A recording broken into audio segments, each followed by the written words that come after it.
Worthless, my son sneered, tossing the yellowed cream-colored paper into the trash can like it was a used tissue. This belongs in a landfill just like the rest of her junk. I did not say a word. I just stood there in the corner of my own living room watching him and his wife desecrate the memory of the woman I loved. I waited for them to leave. I waited until the sound of their rented luxury car faded down the street before I reached into the garbage. I smoothed out the crumpled paper, my hands shaking with a mixture of grief and rage. It looked like nothing, just an old certificate with a faded seal, but I took it to the bank anyway. I expected the manager to tell me it was expired. I expected a few $100s, maybe enough to pay for a better headstone. Instead, Mr. O'Malley looked at the serial number and his face went ghost white. He did not smile. He did not offer condolences. He reached under his desk and hit a silent button. The heavy steel doors of the bank lobby slid shut with a mechanical hiss, and red lights began to flash. "Mr. Booker," he whispered, his voice trembling, "don't leave. I have to call the authorities." That was the moment I realized my quiet life was over and the war for my wife's legacy had just begun. My name is Booker. I am 69 years old, a retired mechanic with grease permanently stained into my knuckles and a heart that feels like it stopped beating 3 days ago when my wife Etta took her last breath. I thought burying the woman I loved for 40 years would be the hardest thing I ever had to do. I was wrong. The hardest part was watching my own flesh and blood stand over her grave, checking his watch. It was raining that morning, a cold gray drizzle that soaked through my black suit. It was the only suit I owned, the one I bought for our 25th anniversary. My son Tyrell stood under a large black umbrella, holding it only over himself and his wife Mackenzie. I stood in the rain, watching the casket lower into the wet Georgia clay. Tyrell did not cry, he did not throw a flower. He was tapping away on his phone, probably closing a real estate deal or telling his creditors he would have money soon. Mackenzie, my daughter-in-law, shivered in her designer coat and whispered something loud enough for me to hear. She said, "This is taking forever, and look at this mud, it is going to ruin my heels." I wanted to scream. I wanted to tell them to leave, to let me say goodbye to Etta in peace, but I said nothing. I have learned over the years that silence is a poor man's shield. Etta always told me, "Booker, you let that boy walk all over you," but he was our only son. We adopted him when he was a baby, gave him everything we never had. We starved so he could eat. We walked so he could ride. And this was our reward. When we got back to the house, the silence was broken by the sound of cork popping. I walked into the kitchen, shaking the rain off my coat, and saw Tyrell pouring 2 glasses of wine. My stomach turned. It was a bottle of 1982 Cabernet Etta had kept on the top shelf for decades. We were saving it for our 50th anniversary. Tyrell took a sip, swished it around his mouth, and made a face. "This tastes cheap," he grumbled, setting the glass down on Etta's pristine lace tablecloth without a coaster. "You would think after 40 years they would have bought something decent, but I guess you can't buy taste on a mechanic's pension." Mackenzie laughed, a sharp, cruel sound that grated on my nerves. She was wandering around the living room, picking up Etta's porcelain figurines and putting them back down with a sneer. "This place smells like old people and mothballs," she said, wrinkling her nose. "We are going to have to gut it, Tyrell.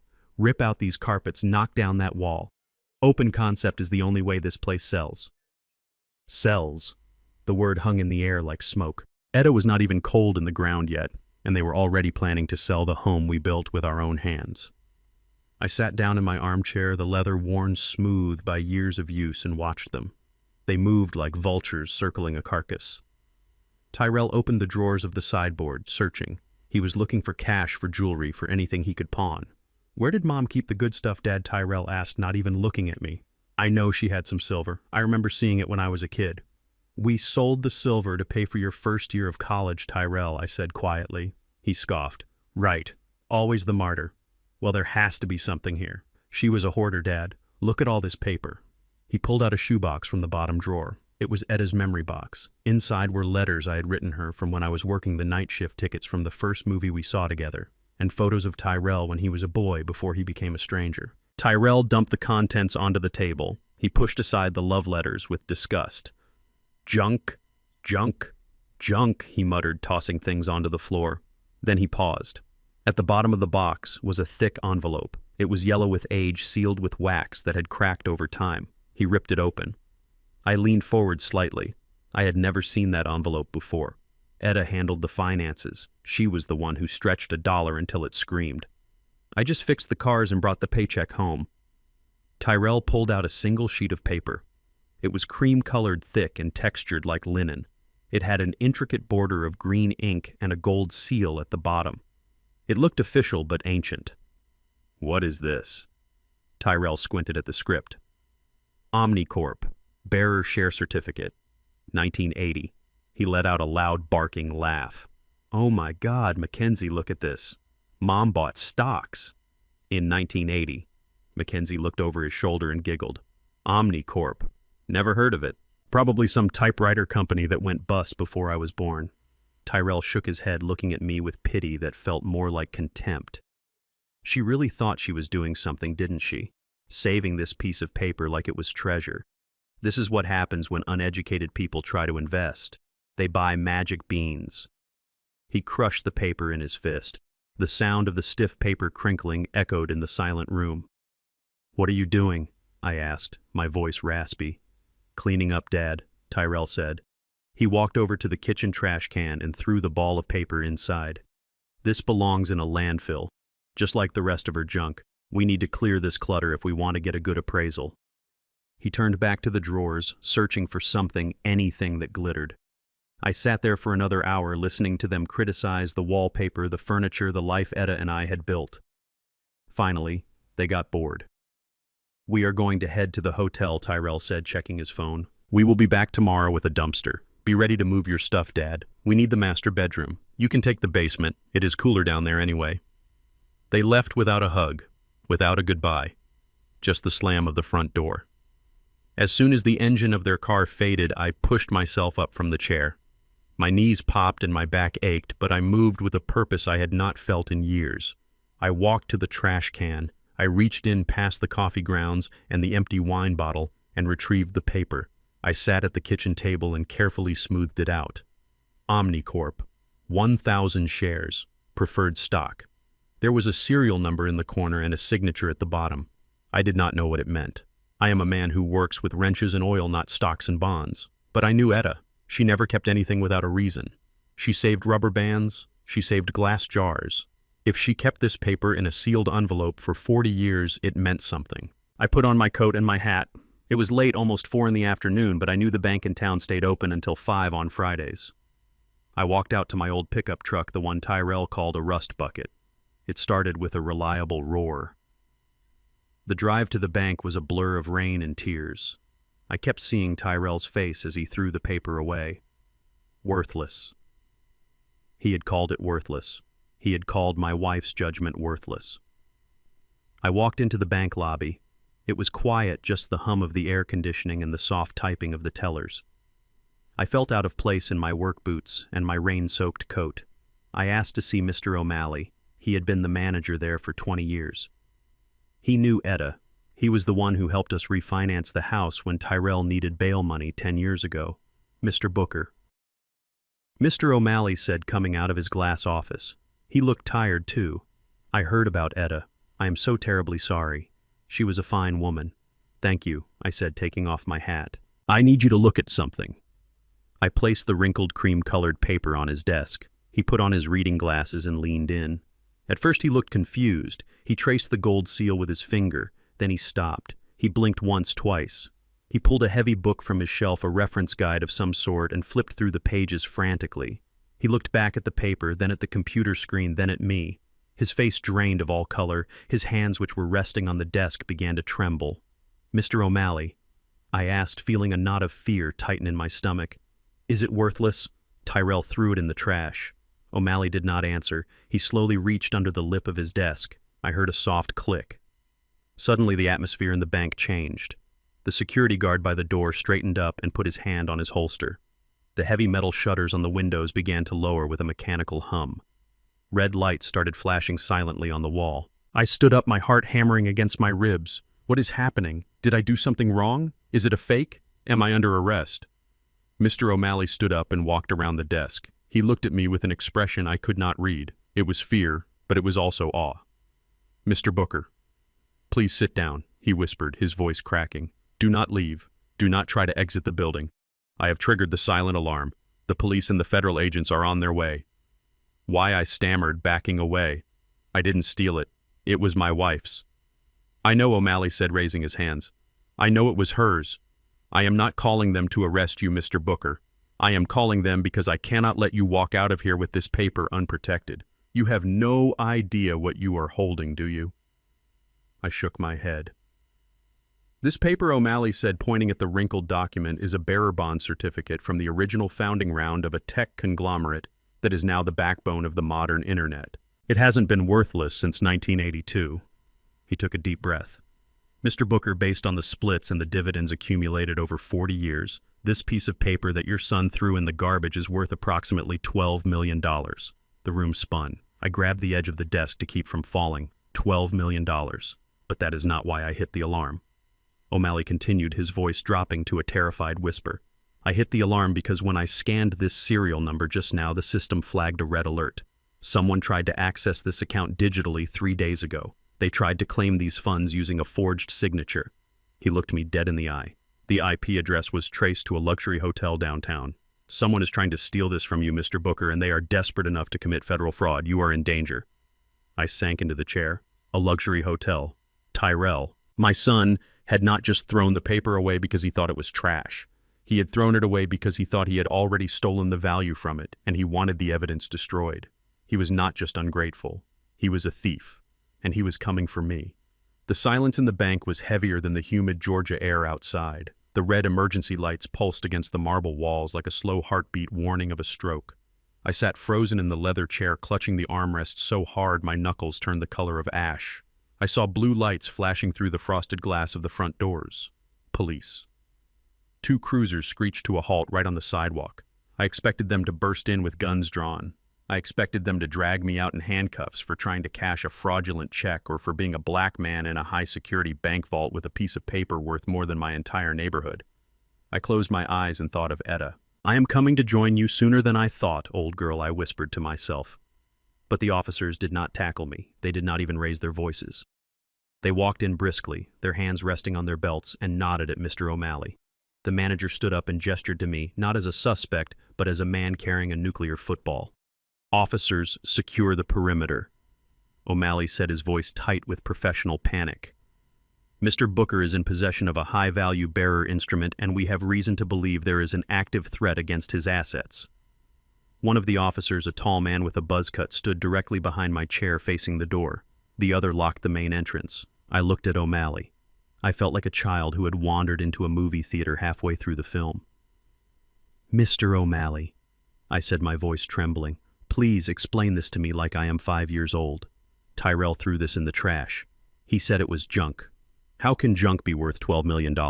O'Malley sat down and took a sip of water. His hands were still shaking. He picked up the cream-colored paper with a pair of tweezers he had pulled from a drawer. Mr. Booker, do you know where Etta worked in 1980? I nodded slowly. Of course I knew. She worked nights. She cleaned offices downtown. She scrubbed floors and emptied trash cans at the Omnicorp headquarters before they moved to Silicon Valley. She used to come home smelling of ammonia and lemon polish. O'Malley nodded. Omnicorp was a startup then.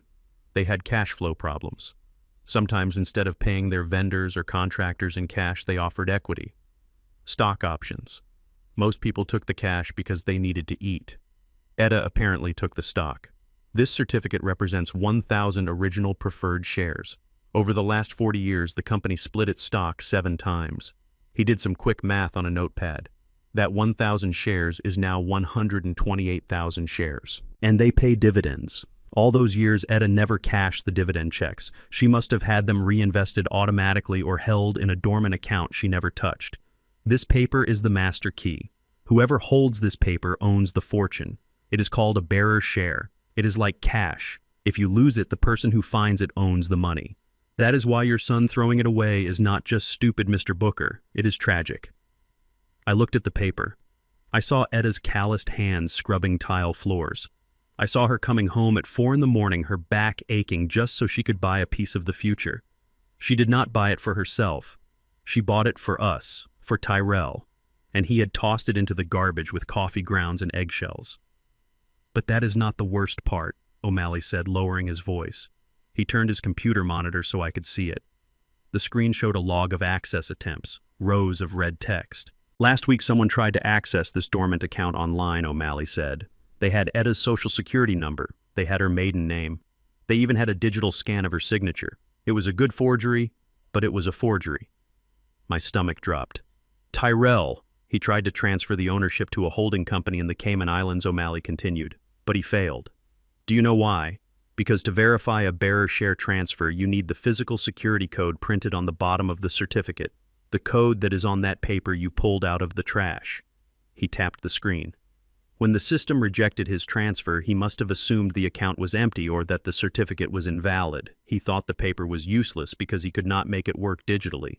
He did not realize the paper itself was the money. O'Malley clicked a button, and a grainy black and white video popped up. It was footage from an ATM camera near the luxury hotel downtown. It showed a man in a sharp suit pacing back and forth on a cell phone looking furious. "Is this your son?" O'Malley asked. I looked at the man on the screen. It was Tyrell. He looked angry. He looked desperate. He looked like a stranger. "Yes," I whispered. "That is Tyrell," Mr. Booker, O'Malley said, leaning forward. "This is a felony, fraud, identity theft, attempted grand larceny. I have the police here. We can file a report right now. We can have him arrested within the hour." I stared at the screen. I saw my son, the boy I taught to ride a bike, the boy I sat up with when he had fevers. I saw the man who threw his mother's legacy in the trash. Part of me wanted to see him in handcuffs.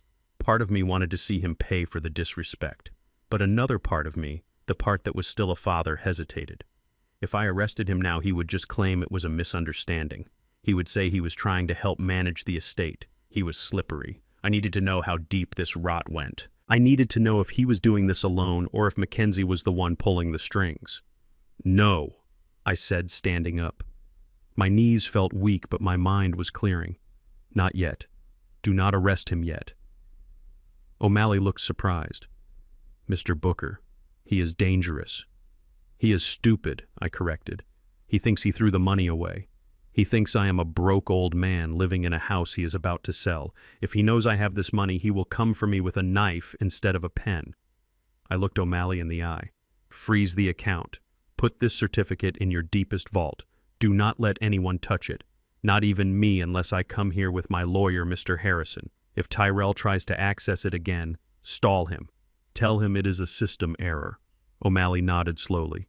"I can do that." "But what are you going to do?" "I am going home," I said, putting on my hat. "I am going to play the part he wrote for me. I am going to be the confused, grieving old man. I want to see what he does when he thinks nobody is watching." The police officers escorted me to my truck. They offered to drive me, but I refused. I needed the drive. I needed to think. I drove through the streets of Atlanta, watching the neighborhoods change from the fancy glass towers downtown to the quiet, tree-lined streets of my community. Eda and I bought our house 30 years ago. It was a brick ranch, solid and unpretentious, just like us. We paid it off 10 years ago. It was supposed to be our sanctuary. When I pulled into the driveway, the rain had stopped, but the sky was still the color of a bruised plum. I turned off the engine and sat there for a moment, gathering my strength. I reached for my house key on the ring, the brass key Eda had given me on our first night in the house. I walked up the front steps. The porch light was off, even though it was getting dark. I slid the key into the lock. It went in, but it would not turn. I jiggled it. I pulled it out and tried again. Nothing. It felt like the wrong key. I stepped back and looked at the door. The hardware was new, shiny brushed nickel instead of the old brass knob I had polished for years. A keypad with numbers sat above the handle. My heart hammered against my ribs. I rang the doorbell. I heard footsteps, heavy and impatient. The door swung open. Tyrell stood there. He was wearing a silk robe and holding a glass of my whiskey. He looked at me like I was a door-to-door salesman interrupting his dinner. "Dad," he said, sighing, "you have been gone for hours. We thought you wandered off and got lost. Mackenzie was about to call the hospitals." "My key," I said, holding it up. "It does not work." Tyrell took a sip of the whiskey. "Oh, yeah. We had a locksmith come out while you were gone. Security upgrade. You know how dangerous this neighborhood is getting. Can never be too careful." He did not step aside to let me in.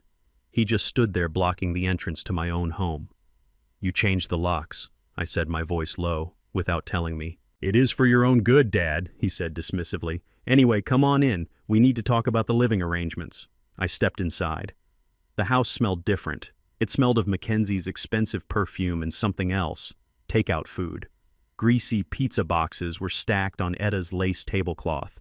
Mackenzie was sitting on my sofa with her feet up on the coffee table. She was wearing her shoes inside the house. Eda never allowed shoes in the house. "Oh, good you are back," she said without looking up from her phone. "We ordered pizza. There is a slice left if you want it. It is cold, though." Tyrell closed the door behind me and locked the new deadbolt with a loud click. It sounded like a cell door closing. "Okay, Dad, here is the situation," Tyrell said, clapping his hands together. "Mackenzie and I talked it over. Since we are going to be managing the sale of the house and handling all the estate business, it makes sense for us to stay here. We need to be on site to oversee the renovations." I looked at him.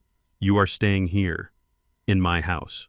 "Our house, Dad," he corrected me, his eyes cold. "Technically, since Mom died without a will, half of this place is mine anyway. And since you are clearly overwhelmed, we are stepping up." He pointed down the hallway toward the master bedroom. We moved our bags into the master suite.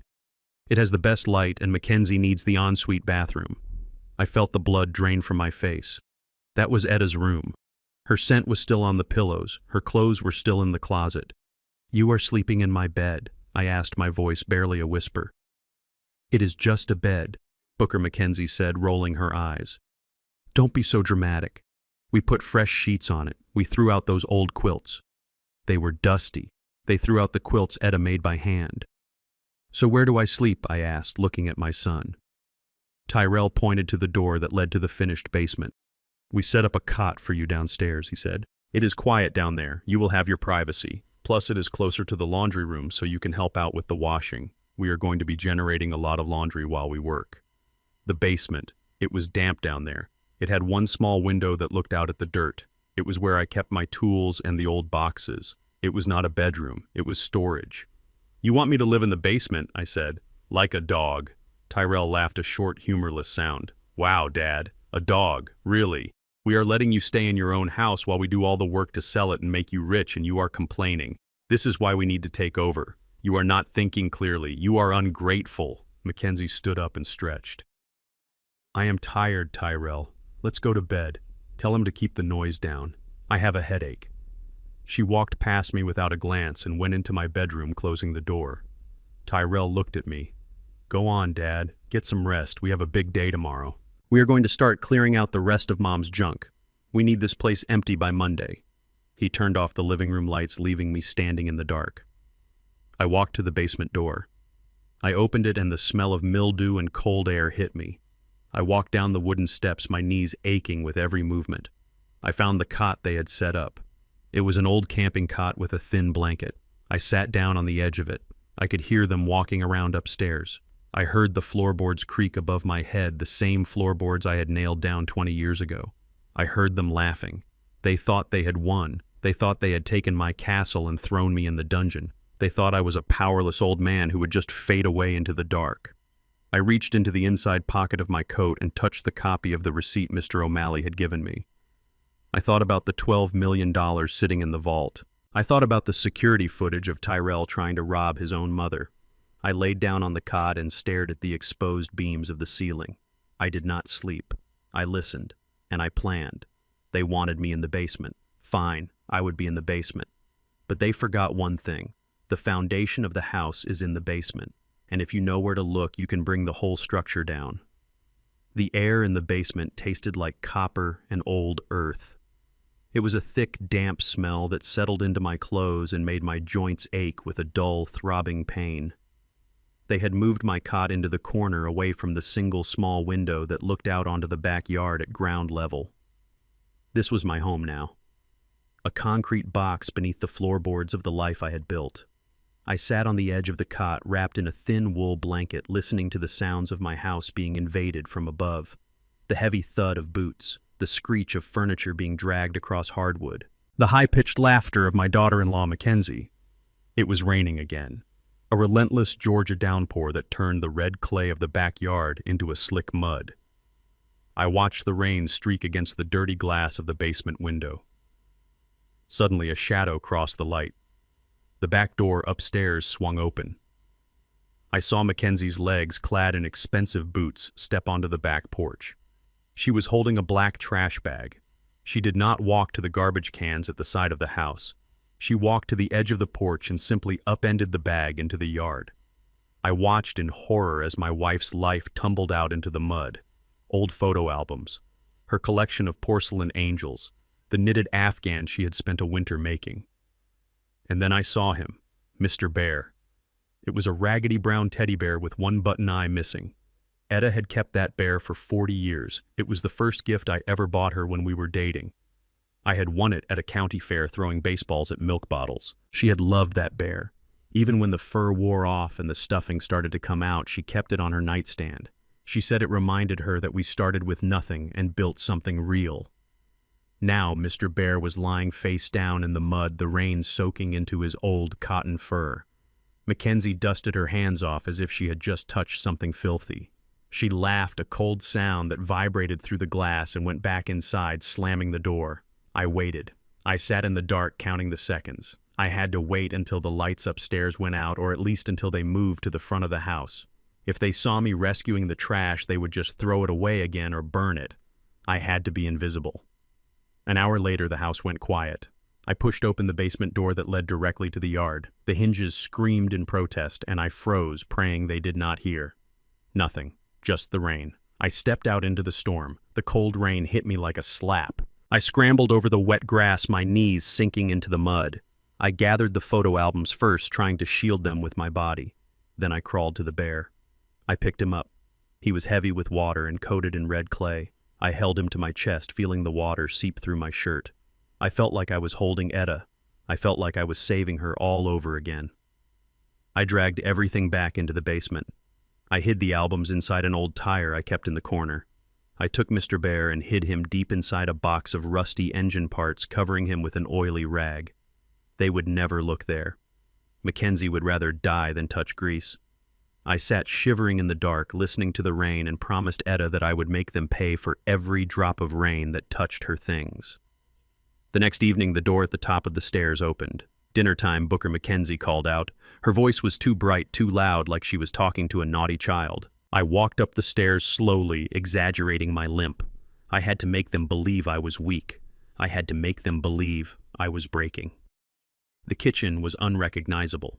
Etta's warm yellow curtains were gone, replaced by stark white blinds. The table was set for 3, but my place was set with a plastic bowl and a plastic spoon. "Sit down, Dad," Tyrell said without looking up from his phone.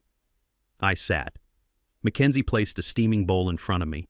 It was a thick gray sludge that smelled of heavy cream and artificial mushrooms. "Cream of mushroom soup," she said, smiling. "I made it special. It is soft so you do not have to chew. I know your teeth are getting bad." My teeth were fine. I had every single one of them. But more importantly, I was severely lactose intolerant. Milk and cream made me violently ill. Stomach cramps that felt like knives, nausea that lasted for days. Mackenzie knew this. Etta had made sure everyone knew it. For years at family dinners, Mackenzie had rolled her eyes when Etta made dairy-free versions of casseroles just for me.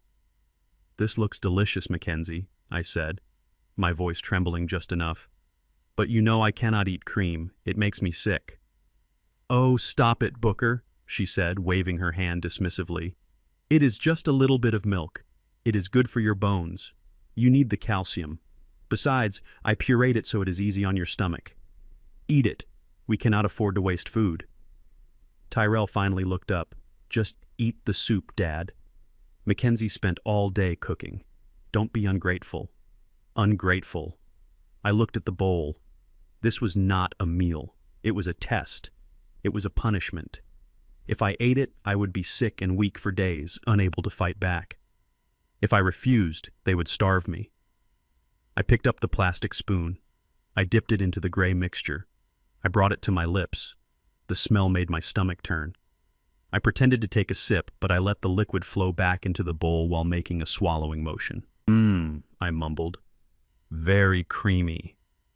"Good," Mackenzie said, returning to her own plate of steak and potatoes. "See? Was that so hard?" I spent the next 20 minutes pretending to eat, stirring the soup around to make it look like the level was going down. When they were distracted, arguing about the cost of granite countertops, I poured half the bowl into the potted plant in the corner.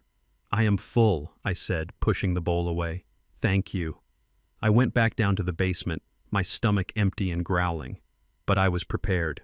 Being a mechanic means you always have a backup plan. Behind a stack of old tires in the far corner of the basement, I had a stash, canned peaches, a jar of peanut butter, a box of crackers, things I had bought and hidden months ago just in case of a storm. I sat in the dark eating cold peaches from the can with my fingers. The syrup was sweet and sticky. It tasted like victory. They could take my bed, they could take my house, but they could not break me. I was a survivor. And survivors know how to wait. But waiting was dangerous. I needed to know what they were planning. I needed ears in the enemy camp. My eyes fell on a box of old electronics I had meant to repair years ago. Inside was a baby monitor. We had bought it for Tyrell 35 years ago. It was old analog technology, clunky and yellowed plastic.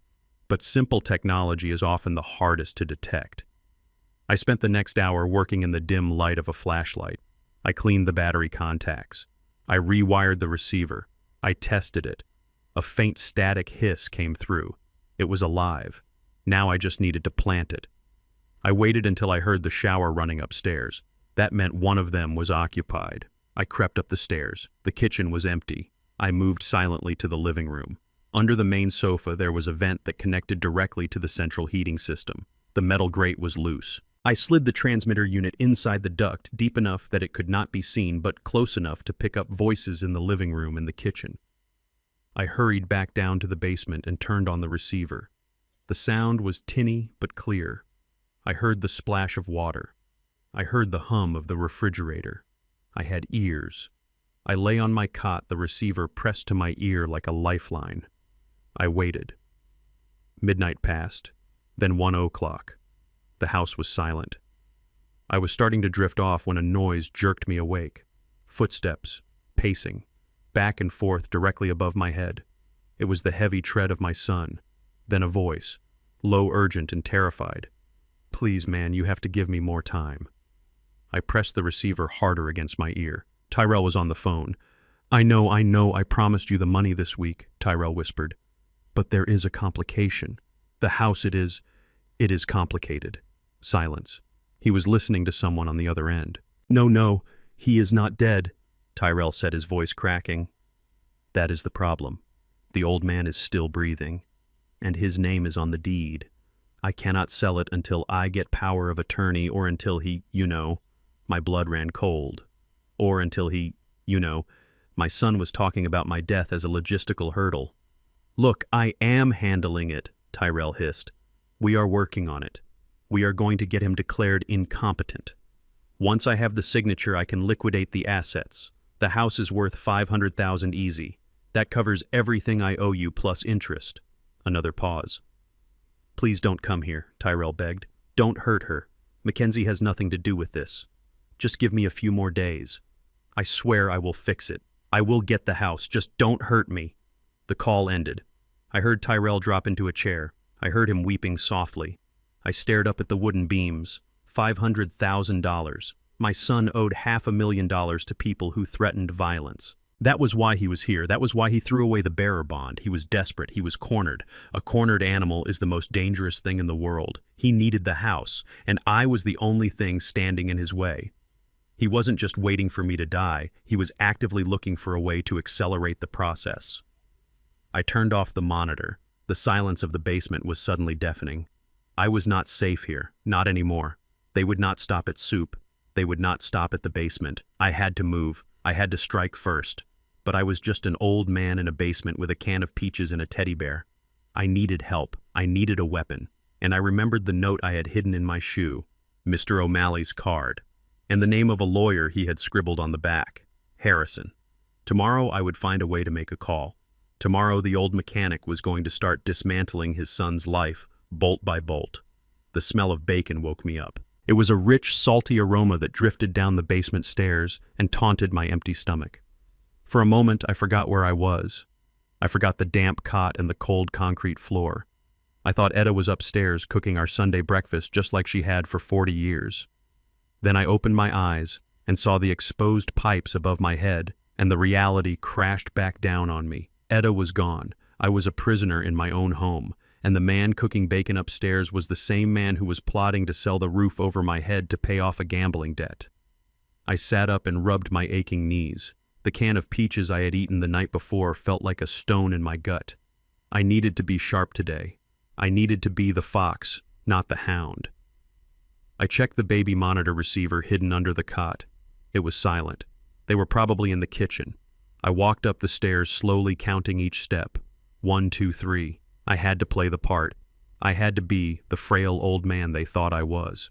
I opened the door to the kitchen, and the brightness of the morning sun blinded me for a second. Tyrell was standing by the stove, flipping bacon with a metal pair of tongs. He was dressed in a polo shirt and khakis, looking like he was about to head to a country club instead of a meeting with a loan shark. Mackenzie was sitting at the table, sipping coffee and scrolling on her tablet. She did not look up when I entered. "Good morning, Dad," Tyrell said, turning around with a smile so bright it looked painful. "You slept late. We were getting worried about you." I looked at the table. There was a plate set for me. Eggs, toast, bacon. Real food. It was a stark difference from the gray soup of the night before. This was the carrot before the stick. "I slept fine," I lied, dragging my feet as I walked to the chair. "The basement is quiet." "Sit down," Tyrell said, pulling out the chair for me. "Eat up. You need your strength. We have a big day today." I sat down and looked at the food. I waited for them to stop watching me, but they just stared. They wanted to see me eat. They wanted to see me grateful. I picked up a piece of bacon and took a bite. It was cold and greasy, but it was protein. I ate it slowly, chewing each bite thoroughly while my mind raced. Why the sudden kindness? Why the breakfast? Then I saw it. Next to the salt shaker was a thick manila folder. It sat there innocent and heavy, waiting for the right moment to be opened. Tyrell poured me a cup of coffee. He put 2 sugars in it, just the way I like it. He sat down opposite me and folded his hands on the table. "Dad, we need to talk about your finances," he started, his voice smooth and practiced.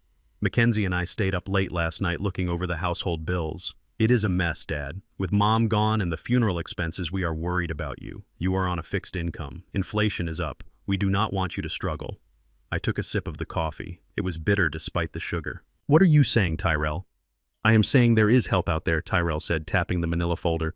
"There are state programs, subsidies for seniors, monthly stipends for heating and food. You qualify for all of it, Dad. It could be an extra $1,000 a month in your pocket." He opened the folder and spread a fan of papers across the table.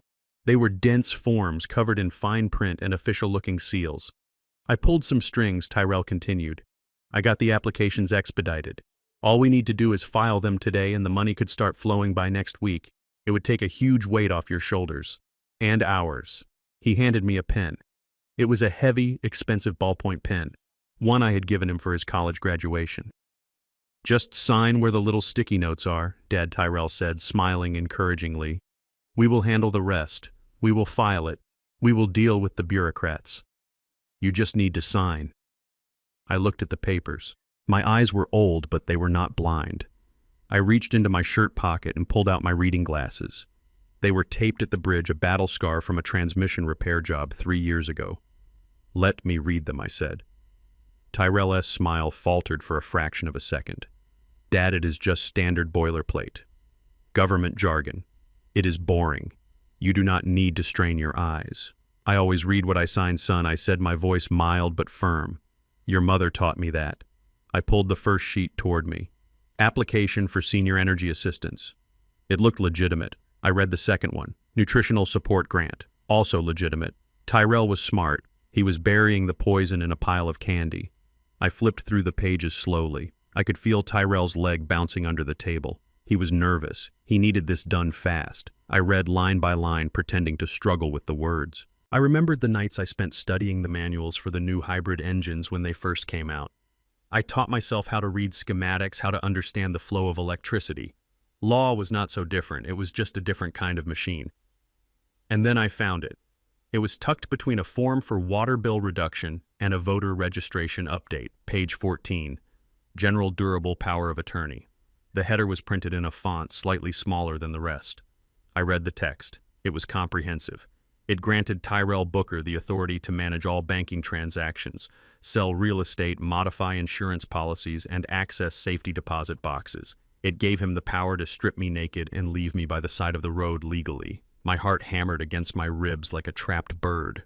This was it. This was the key to the lock he wanted to put on my life. If I signed this, he would not need to kill me. He could just sell the house, empty the bank accounts, and dump me in a state facility with a signature.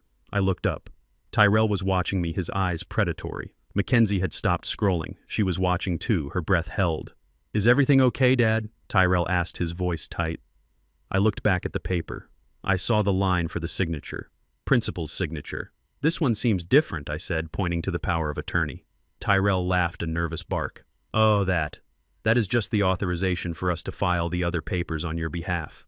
The state needs permission to talk to us about your application. Otherwise, we have to drag you down to the office every time there is a typo. It is just for convenience, Dad. Convenience. The convenience of robbing me blind." I hesitated. If I refused to sign, he would know I was onto him. He would know I was not the confused old man he thought I was. The violence I had heard him beg to avoid on the phone last night might become his only option. I was alone in the house with two people who were desperate enough to erase me. I had to buy time. I had to make him think he had won. But I could not give him my power. I remembered something Mr. O'Malley had told me years ago when we set up the joint account with Etta. He told me that for high-value transactions, especially those involving older clients, the bank verified signatures with extreme prejudice. A missed loop, a different slant, a missing middle initial, anything that deviated from the signature card on file would flag the transaction for fraud review. My signature on file at the bank was precise. Booker T. Washington. I always signed the full name with a flourish on the B and a sharp underline beneath the Washington. It was a signature of pride. I picked up the pen. My hand hovered over the paper. I let it tremble. I let the pen shake like a leaf in the wind. "My arthritis is acting up today," I mumbled. "It is hard to hold the pen." "Here, let me help," Mackenzie said, reaching out. "No," I snapped, pulling the paper back. "I can do it. I am not invalid." I touched the pen to the paper. I focused. I needed this to look real but be legally worthless. I started to write. B-O-O-K-E-R. I wrote it shaky and jagged, and then instead of the T in the full Washington, I just wrote Booker Wash. I let the pen trail off at the end as if my hand had given out. No middle initial, no underline, no flourish. I did this on every single page. On the power of attorney form, I made sure the signature touched the line of the text above it, obscuring the letters just enough to make it contestable in court if it ever came to that. I finished the stack and dropped the pen. I rubbed my hand as if in pain. "There," I said, pushing the pile toward him. "Is that enough?" Tyrell grabbed the papers. He did not even look at the signatures. He just flipped to the back to make sure every line was filled. His eyes lit up with a greed so naked it was hard to look at. "Thanks, Dad," he said, closing the folder and clutching it to his chest like a winning lottery ticket. "You did the right thing. This is going to make everything so much easier."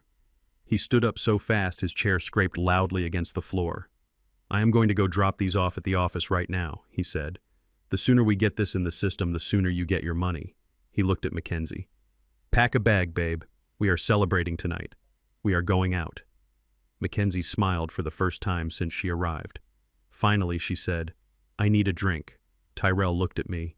"You will be okay here alone, right, Dad? We will bring you back some dinner, maybe a burger." A burger, after the soup and the lecture on my health. He was already slipping.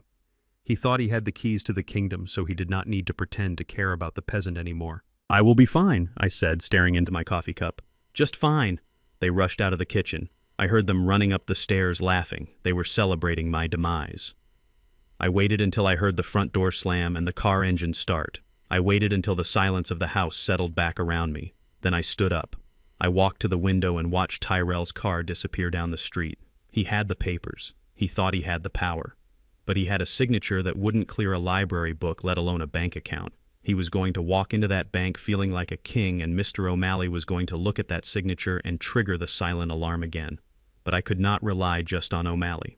Tyrell was desperate. When the bank rejected him, he would come back here and he would be furious. I needed to be ready. I walked to the phone on the wall. I picked it up and dialed a number I had memorized from the business card hidden in my shoe. It rang twice. "Law Office of Harrison and Associates," a voice answered. "I need to speak to Mr. Harrison," I said, my voice steady and strong. "Tell him it is Booker. Tell him Etta's boy is trying to burn the house down and I need a bucket of water." The knock on the door came 3 days later, just as the sun was struggling to push through the gray clouds hanging over Atlanta. I was sitting at the kitchen table nursing a cup of lukewarm water because Mackenzie had stopped buying coffee. She said caffeine made me agitated. I heard Tyrell rush to the door, his footsteps heavy and eager. He opened it, and his voice dropped to a conspiratorial whisper. "Come in. Come in," Tyrell said. "He is in the kitchen." A man walked into the room. He was wearing a suit that was a size too small, the fabric shiny in a way that screamed cheap polyester. He carried a battered leather briefcase but no medical bag. He smelled of stale cigarette smoke and strong peppermint gum, the kind used to cover up the smell of cheap bourbon. Dad Tyrell said, his hand resting on the man's shoulder. "This is Dr. Vance. He is a specialist, a geriatric neurologist. We asked him to make a house call because we are worried about your memory lapses." I looked at Dr. Vance. I recognized him. Not from a hospital or a clinic. I recognized him from the blurry photos my private investigator had sent me the night before. This was not a doctor. This was Marcus Short, a poker buddy of Tyrell S., who had lost his license to practice chiropractics 5 years ago for insurance fraud. He was a gambler who owed money to the same people Tyrell did. Dr. Vance smiled, revealing teeth that had seen too much coffee and not enough floss. "Good morning, Mr. Booker," he said, pulling out a chair and sitting opposite me. "Tyrell tells me you have been having some trouble distinguishing reality from fiction, that you forget where you are." I looked at Tyrell. He was leaning against the counter, watching us with the eyes of a hawk. He needed this. He needed a medical professional to sign a paper saying I was incompetent. The power of attorney. I had signed with the shaky hand was not enough if he wanted to put me away against my will. He needed a diagnosis. "I know exactly where I am," I said, my voice slow and raspy, playing the part. "I am in my house. My wife Etta is just in the other room." Tyrell made a show of wiping a fake tear from his eye. "See, doctor, he still thinks Mom is alive." "It has been days." Dr. Vance nodded gravely and pulled a pen from his pocket. He clicked it nervously. "Mr. Booker, I am going to ask you a few simple questions," he said. "Can you tell me what year it is?" I stared at him. I wanted to tell him it was the year my son decided to sell his soul for a gambling debt. Instead, I squinted and looked at the ceiling. 19, I muttered. 1982. Dr. Vance scribbled furiously on his notepad, disoriented to time. "And who is the President of the United States?" I looked at Tyrell. "He looks like a movie star," I said. "Like that actor, the one from the cowboy movies." "Reagan," Dr. Vance said, shaking his head. "Stuck in the past. Classic dementia progression." He leaned forward and shone a small penlight into my eyes. He did not even look at my pupils. He was looking at my watch, an old gold Timex Etta had given me. "Mr. Booker, do you ever feel like people are stealing from you?" Dr. Vance asked. "Do you feel paranoid?" I looked directly at Tyrell. "Yes," I whispered. "Sometimes I think strangers are in my house, eating my food, sleeping in my bed." Dr. Vance sighed and closed his notebook. "Paranoia, hallucinations, severe cognitive decline." He stood up and turned to Tyrell. "It is worse than you described, Tyrell. This is acute onset dementia. He is a danger to himself. He cannot be left alone. He needs 24-hour supervision in a secure facility." Tyrell let out a breath he had been holding. "So you will sign the papers." "The certificate of incapacity." Dr. Vance nodded. "I will certify it. Stage 4. He needs immediate placement. I can have the paperwork ready by Friday morning." Friday. That was 2 days away. "Thank you," Dr. Tyrell said, shaking his hand vigorously. "You are saving his life." "Really?" They walked to the front door. I heard the murmur of voices and the rustle of an envelope being exchanged. Cash. The price of my sanity was likely a few $1,000s in an envelope. When Tyrell came back into the kitchen, he looked triumphant. "You heard the doctor, Dad," he said, his voice dripping with fake sympathy. "You are sick. Sicker than we thought. But don't worry. We are going to take care of you. We are going to find you a place where you will be safe." He patted my shoulder, his touch making my skin crawl, and left the room whistling. I sat there in the silence, feeling the rage burn in my chest like a coal. They thought I was broken. They thought I was a confused old man living in 1982. But I was not confused. I was counting. I was counting the money they owed me. I was counting the days until their world collapsed. Later that afternoon, Mackenzie came into the living room. She was talking on her cell phone, her voice high and annoying. "Yes, I know it has to be done by the weekend," she was saying. No, we do not care about the view. We care about the price. Cheap is better. He won't know the difference anyway. She saw me sitting in my armchair and abruptly stopped talking. She hung up the phone and smiled that tight plastic smile. Just planning a little getaway, Booker, she lied. Tyrell and I need a break. She sat down on the sofa and opened her oversized purse. She pulled out a compact mirror and checked her makeup. Then she pulled out a glossy brochure and set it on the coffee table. Oh, I almost forgot, she said, tapping the brochure. We found a place for you, Booker. It is lovely. Just like a resort. They have bingo and jello and nice nurses who will tuck you in. She stood up, leaving the brochure on the table. I am going to take a nap, she announced. Don't touch anything. I waited until I heard her bedroom door close. Then I reached for the brochure. Golden Horizon Care Facility. The front cover showed a smiling elderly couple sitting in a sunlit garden. It looked peaceful. It looked clean. But I knew better. Etta and I had looked into care facilities years ago for her aunt. We learned that the glossy photos were always a lie. I pulled my old smartphone from its hiding place inside the cushion of my chair. I had kept it silent and hidden, charging it only when they were asleep. I typed the name of the facility into the search bar. The results made my blood run cold. Golden Horizon was not a resort. It was a warehouse for the forgotten. The first 3 search results were news articles from local investigative journalists. State investigation launched into Golden Horizon after 3 unexplained deaths. Families sue Golden Horizon for neglect and theft of property. Health Department cites Golden Horizon for rat infestation and lack of heat. I read the reviews. Horror stories from children whose parents had rotted away in soiled sheets covered in bed sores while the staff stole their wedding rings.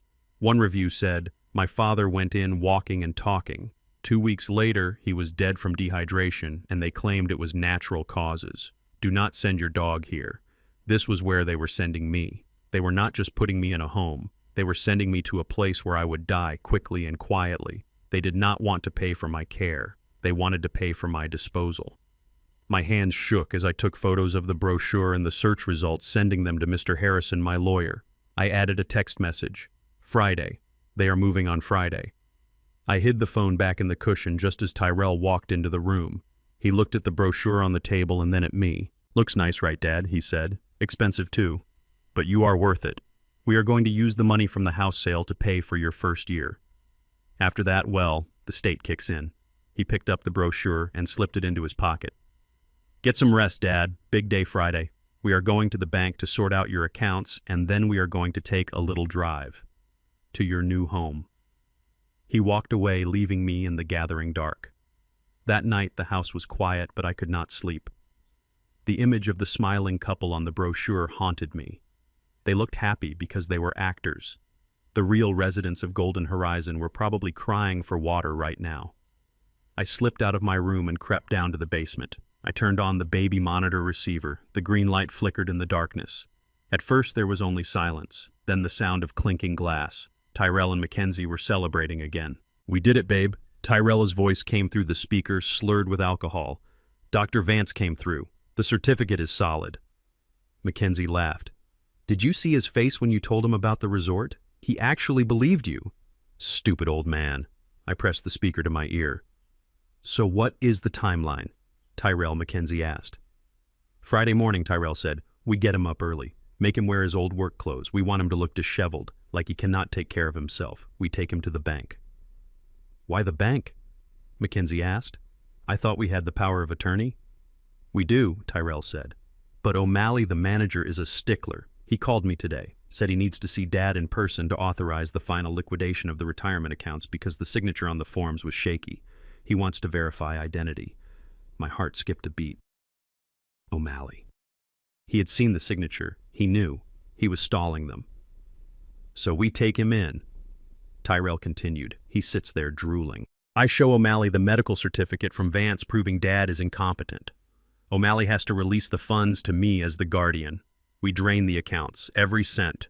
Then we walk him out the back door and put him in the van, and the facility Mackenzie asked. I already paid the director," Tyrell said. $5,000 cash. He agreed to take him immediately. No waiting list. No questions asked. He gets a private room in the back wing, the one where they put the ones who scream. They sedate them heavily there, babe. He won't even know his own name by the weekend." Mackenzie giggled. "And the house. Yours," Tyrell said. We signed the deed over to the buyers on Monday. 500,000. Cash. We pay off the debt and we still have enough left over for a real honeymoon. Maybe Italy. Or France. Italy. They were going to drink wine in Italy while I died of thirst in a room that smelled of urine. I turned off the monitor. My hands were steady now. The fear was gone, replaced by a cold, hard resolve. Friday. They had a plan for Friday. They were going to dress me in rags, drag me to the bank, and then throw me away. But they forgot one thing. They were bringing me to Mr. O'Malley. They were bringing me to the one place where I had an ally. I reached for my phone and sent one more text to Mr. Harrison. Friday morning. The bank. Bring the police. And bring the biggest handcuffs you can find. I lay back on the cot and stared at the darkness. Let them celebrate. Let them drink my wine and plan their vacation. Because on Friday they were not going to Italy. They were going to find out that the old mechanic still had one last wrench to throw in their gears, and this one was going to break the whole machine. Thursday night descended on the house like a heavy wool blanket, smothering the last of the daylight. The rain had returned, tapping a relentless rhythm against the windows that sounded too much like impatient fingers drumming on a table. I sat in the living room, confined to a wheelchair that Tyrell had dragged up from the basement earlier that day. I did not need a wheelchair, my legs worked just fine despite the ache in my knees, but Tyrell insisted. He said it completed the image. He said if we were going to the bank in the morning to prove I was incompetent, I needed to look the part. So I sat there wrapped in a moth-eaten shawl, staring at the television that was not even turned on, feeling the humiliation burn under my skin like a fever. Tyrell was pacing the floor, wearing a track in the carpet Etta had vacuumed for decades. He was muttering to himself, checking his phone every 30 seconds. Mackenzie sat on the sofa, biting her fingernails down to the quick. The air in the room was thick with a tension that tasted like copper and ozone. They knew the clock was ticking. They knew Friday was tomorrow. Then the knock came. It was not a polite rap of knuckles against wood. It was a thunderous boom that shook the framed photos on the walls. It sounded as if someone was trying to put a fist through the solid oak door. Tyrell jumped so high he nearly hit the ceiling. His face went the color of old ash. He looked at the door, then he looked at Mackenzie, his eyes wide with a terror that was almost childlike. "Don't answer it," Mackenzie whispered, her voice trembling. "Just pretend we are not here." The pounding came again, louder this time, accompanied by a voice that sounded like gravel grinding in a mixer. "Open the door, Tyrell. We know you are in there. We saw the lights." Tyrell looked at the window. He had forgotten to close the blinds. He was trapped. He looked around the room like a rat looking for a hole. He looked at me sitting silent and still in the wheelchair, and for a second I thought he might ask me to answer it. But then the door handle rattled violently and the wood groaned. "Open it or we kick it in," the voice roared. Tyrell swallowed hard. He smoothed his shirt with shaking hands and walked to the door. He unlocked the deadbolt, the new one he had installed to keep me out, and opened the door just a crack. The door was shoved open with such force that Tyrell stumbled backward, knocking into the hallway table. A vase Etta loved shattered on the floor, but nobody looked at it. Two men stepped into the foyer. They brought the smell of rain and stale tobacco in with them. The first one was enormous, a wall of muscle squeezed into a leather jacket that strained at the seams. His neck was covered in tattoos, dark ink that snaked up from his collar to his jawline. A spider web was tattooed on his left hand. The second man was smaller, wiry, and tense like a coiled spring. He had a scar running through his eyebrow and eyes that looked dead. Tyrell scrambled backward until his back hit the wall. He did not stand his ground. He did not demand they leave. He scurried behind Mackenzie, using his own wife as a human shield. Mackenzie let out a small whimper and shrank into the sofa cushions, but Tyrell kept a grip on her shoulder, peering over her head at the intruders. "Gentlemen." Tyrell squeaked, his voice an octave higher than normal. "I told you. Friday. I told you Friday." The big man stepped into the living room, his muddy boots leaving prints on the carpet. He ignored Mackenzie. He ignored me. He looked only at Tyrell. "Friday is in 4 hours, the big man said. His voice was deceptively calm. "And we heard a rumor, Tyrell. We heard you are planning to leave town. We heard you were looking up flights to Italy." Tyrell shook his head so hard I thought it might detach. No, that is a lie. I am not going anywhere. I am settling my father's estate. That takes time." The wiry man stepped forward. He pulled a knife from his pocket. It was not a switchblade. It was a box cutter, the kind used to slice through cardboard. He slid the blade out with a sharp click. "You owe us $500,000, Tyrell," the wiry man said. "You borrowed it to play the ponies. You said you had a system. You said you could not lose." "I lost," Tyrell whispered, tears streaming down his face. "I know I lost, but I can pay." The big man laughed, a sound devoid of any humor. "You have 48 hours. No, wait. You have until noon tomorrow. If we do not have the cash by noon, we are going to start taking pieces of you. A finger for every 10,000. He looked at the box cutter in his partner S. hand. "Or maybe we start with the pretty wife." Mackenzie screamed and tried to pull away, but Tyrell held her tight. He was trembling so violently the whole sofa shook. He looked desperate. He looked around the room, searching for a lifeline, searching for anything that could save his skin, and then his eyes landed on me. I sat there in the wheelchair, my head lolling slightly to the side, playing the part of the confused old man. I watched my son. I watched the gears turn in his panicked mind. I saw the moment he decided that his life was worth more than mine. He pushed Mackenzie aside and pointed a shaking finger at me. "Him," Tyrell shouted. "Look at him." The two thugs turned to look at me.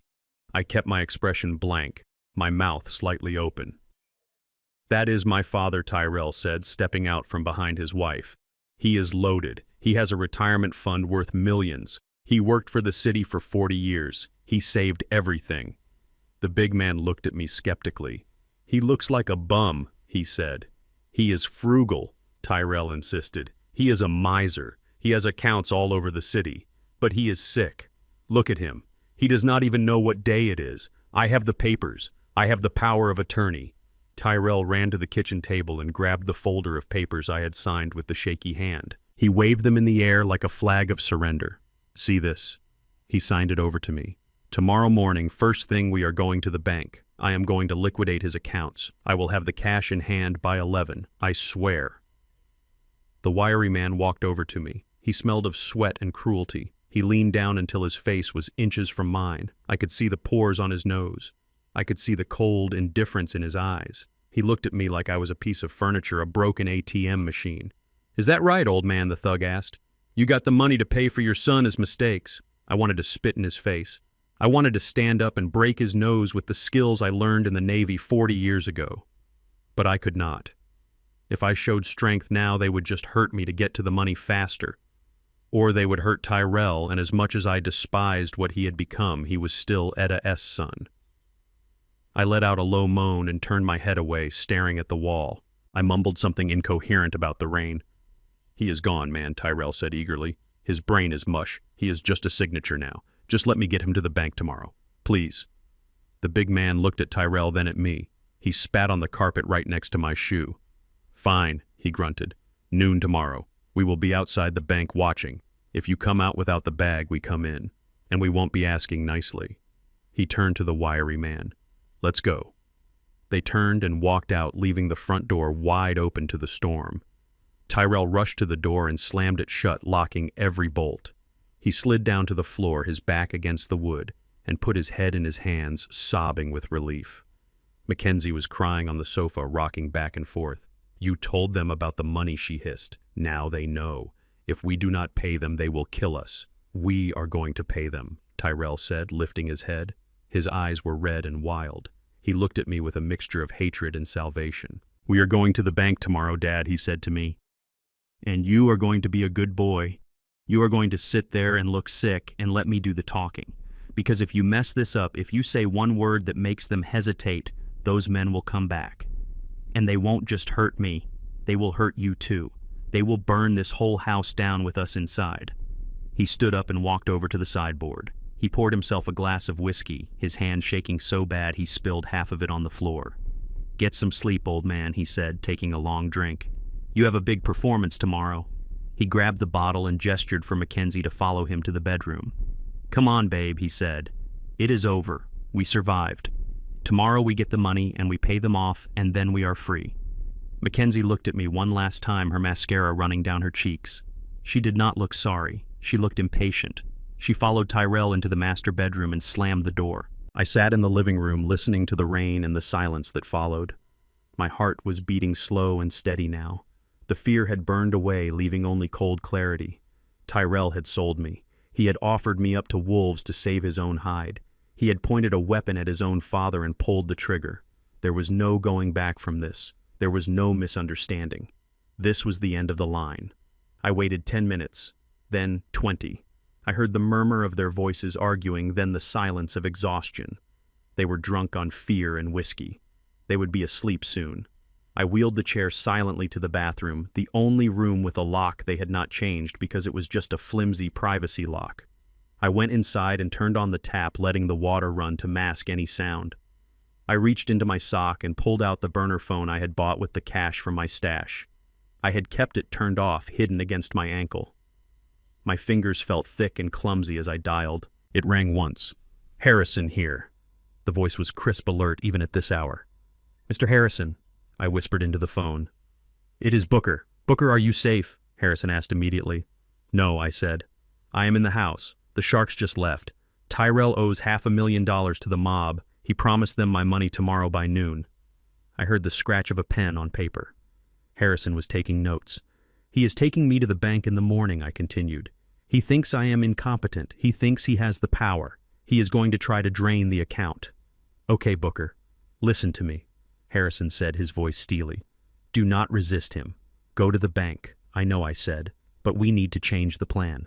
Plan A is not enough. This isn't just fraud anymore. It is extortion. It is threats of violence. What do you want to do?" Harrison asked. "Activate Plan B," I said. "Call O'Malley. Tell him to have the conference room ready, but tell him I don't just want security guards. I want the police. I want detectives. Tyrell is going to walk into that bank thinking he is withdrawing a fortune. I want him to withdraw a prison sentence." "I understand," Harrison said. "I will make the call. I will meet you there. Booker, be careful. If these men are watching—" "Let them watch," I said, my voice hardening.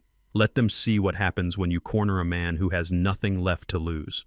I hung up the phone and turned off the water. I hid the phone back in my sock. I looked at myself in the mirror. An old black man in a wheelchair wearing a shawl, looking weak and defeated. Perfect. I wheeled myself back out to the living room and positioned the chair facing the window. I watched the rain fall on the street where the thugs had parked. I knew they were out there somewhere watching, waiting. Let them come. Tomorrow morning I was going to take my son to the bank, and I was going to make a withdrawal that would cost him everything. The morning sun hit my face not with warmth, but with the harsh glare of a spotlight. I was sitting on the edge of the bed in my underwear, shivering while Tyrell rummaged through my closet. He bypassed my navy blue Sunday suit, the one I had carefully laid out the night before, hoping to wear it with dignity. Instead, he reached into the back corner where I kept my work clothes. He pulled out a pair of grease-stained coveralls and a flannel shirt with a missing button and a frayed collar. It was the shirt I wore to paint the garage 5 years ago. It smelled of turpentine and old sweat. "Put these on," Tyrell ordered, tossing the bundle at my chest. I looked at the rags in my lap. "I wanted to wear my suit, Tyrell," I said, my voice raspy from the dry air. "I want to look respectable if I'm going to the bank." "Respectable is not the look we are going for, Dad," Tyrell sneered. "We are going for confused. We are going for incapable. If you walk in there looking like a deacon, they might ask you questions. If you walk in looking like a hobo, they will talk to me instead." Mackenzie stood in the doorway, checking her reflection in the full-length mirror. She looked like she was going to a fashion show. She wore a cream-colored silk blouse, tailored black trousers, and heels that clicked sharply on the hardwood floor. A gold necklace glittered at her throat. She looked expensive. She looked like money. "Hurry up, Booker," she said, wrinkling her nose. "You smell like the basement. Did you even shower?" "I did not have time," I muttered. "You locked me in the garage." "Whatever, just get dressed," she snapped. "We are on a schedule." I put on the stained shirt. I pulled on the coveralls. I looked in the mirror and I saw a man who looked defeated. My gray hair was uncombed. My face was unshaven because Tyrell had taken my razor. I looked exactly like what they wanted me to be, a husk of a man. Tyrell put on his jacket. It was a Italian-cut midnight blue wool. He adjusted his cufflinks' gold knots that caught the light. He looked at me and then at himself. The contrast was deliberate. He was the capable, successful son stepping in to save his derelict father. It was a visual lie designed to fool the world. "Let's go," Tyrell said, grabbing my arm.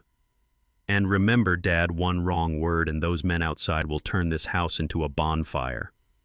He marched me out the front door. The rain had stopped, but the ground was still wet. Parked across the street was a black sedan with tinted windows. I saw the silhouette of two heads inside, the loan sharks. They were watching. Tyrell saw them too. He stiffened and his grip on my arm tightened until it hurt. "Just keep walking," he whispered, his breath hot and anxious against my ear. "Do not look at them." He shoved me into the back seat of his SUV. Mackenzie got in the front passenger seat, pulling down the visor to check her lipstick one last time. Tyrell started the car and peeled out of the driveway. He drove fast, too fast, weaving through the morning traffic. His knuckles were white on the steering wheel. He kept checking the rearview mirror, paranoid that the black sedan was following us. It probably was. We arrived at the bank at 10 minutes past 9. It was a large branch with tall glass windows and polished marble floors. Tyrell parked in the handicap spot right in front. "Okay, listen to me," Tyrell said, turning around to face me. "We are going inside. You are going to sit in the chair. You are going to look at the floor. If anyone asks you anything, you look at me. You understand?" I nodded, keeping my mouth slightly open, feigning the dull stare of the senile. "Good. Let's get this over with." We walked into the bank. The air conditioning hit me cool and sterile. The lobby was busy. People were standing in line waiting for tellers. Businessmen in suits, mothers with children. When we walked in, heads turned. They saw Tyrell and Mackenzie looking like royalty, and then they saw me shuffling behind them in my dirty coveralls. I saw the pity in their eyes. I saw the judgment. They thought I was a charity case. They thought my son was a saint for taking care of me. Tyrell bypassed the line and walked straight to the customer service desk. A young woman named Sarah was sitting there typing on a computer. I knew Sarah. I had fixed her radiator last winter for free because she was a single mother struggling to make ends meet. She looked up and smiled, but the smile froze when she saw me. "Mr. Booker," she said, concern flooding her face. "Are you all right?" Tyrell stepped in front of me, blocking her view. "He is having a bad day," Tyrell said, his voice smooth and authoritative. "I am his son, Tyrell. This is his daughter-in-law, Mackenzie. We need to handle some urgent business regarding his accounts. He is not really up to talking today." Sarah looked around Tyrell at me. I stared at my shoes, biting the inside of my cheek to keep from speaking. "I see," Sarah said slowly. "How can I help you?" "We need to close out his savings and retirement accounts," Tyrell said, placing the thick folder of papers on the desk. "He has decided to move his assets into a managed trust under my care. Here is the power of attorney he signed yesterday along with the medical certificate of incapacity." He pushed the folder toward her. Sarah opened it. She looked at the medical certificate signed by the disgraced chiropractor. She frowned. Then she looked at the power of attorney forms. She scanned the document. Her eyes stopped at the bottom of the page. She looked at the signature. BOOKERWASH.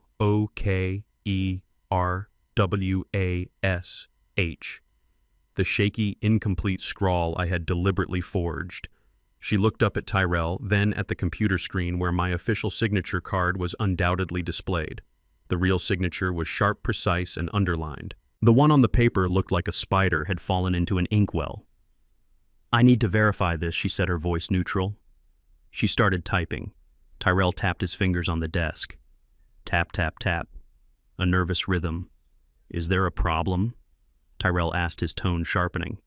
"We are in a hurry. My father needs to get to his appointment." "Just standard procedure, sir," Sarah said without looking up. "Large withdrawals require manager approval, especially with a third-party authorization." She typed something else and then hit enter. A small, silent notification popped up on her screen. I could not see it, but I knew it was there.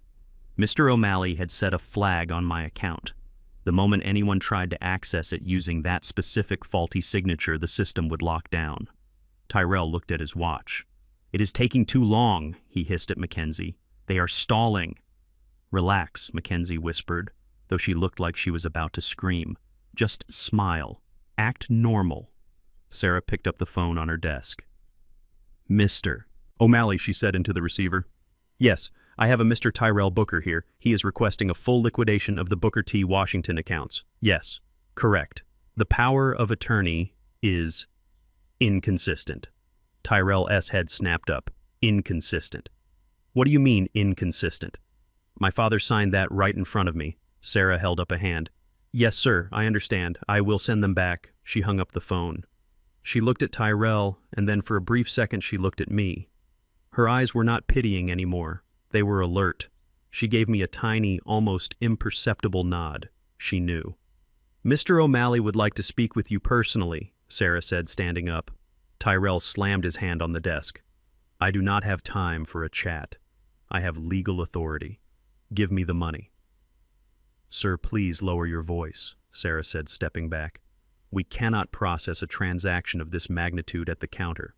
Mr. O'Malley has prepared the necessary paperwork in the VIP conference rooms. He wants to ensure everything is handled with the utmost privacy, given the sensitive nature of your father's condition. VIP conference room. The words hung in the air. Tyrell blinked. His anger wavered, replaced by a flicker of greed. VIP meant money. VIP meant they accepted his status. He looked at Mackenzie. They are taking us to the back, he whispered. That is good, right? That means they are getting the cash ready. It means they respect you, Mackenzie whispered back, smoothing her blouse. They know who is in charge. Tyrell straightened his jacket. He ran a hand through his hair. He looked at Sarah. Fine, he said. Take us to Mr. O'Malley, but make it quick. Sarah gestured toward a heavy oak door at the back of the lobby. Right this way, please. Tyrell grabbed the handles of my wheelchair. Here we go, Dad, he muttered, a triumphant grin spreading across his face. You are finally going to be useful. We are getting the VIP treatment. He pushed me across the marble floor. I felt the vibration of the wheels through the seat. I looked at the other customers as we passed. They were watching us. A man in a suit, a woman in silk, pushing a dirty old man in a wheelchair toward the private offices. It looked like a victory parade for them. But I knew what was behind that oak door. I knew Mr. O'Malley was not sitting there with stacks of cash.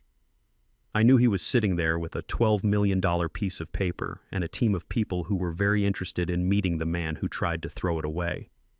Tyrell pushed the door open. The room beyond was dimly lit, plush, and quiet. A long mahogany table stretched down the center. At the far end sat Mr. O'Malley. He was not smiling.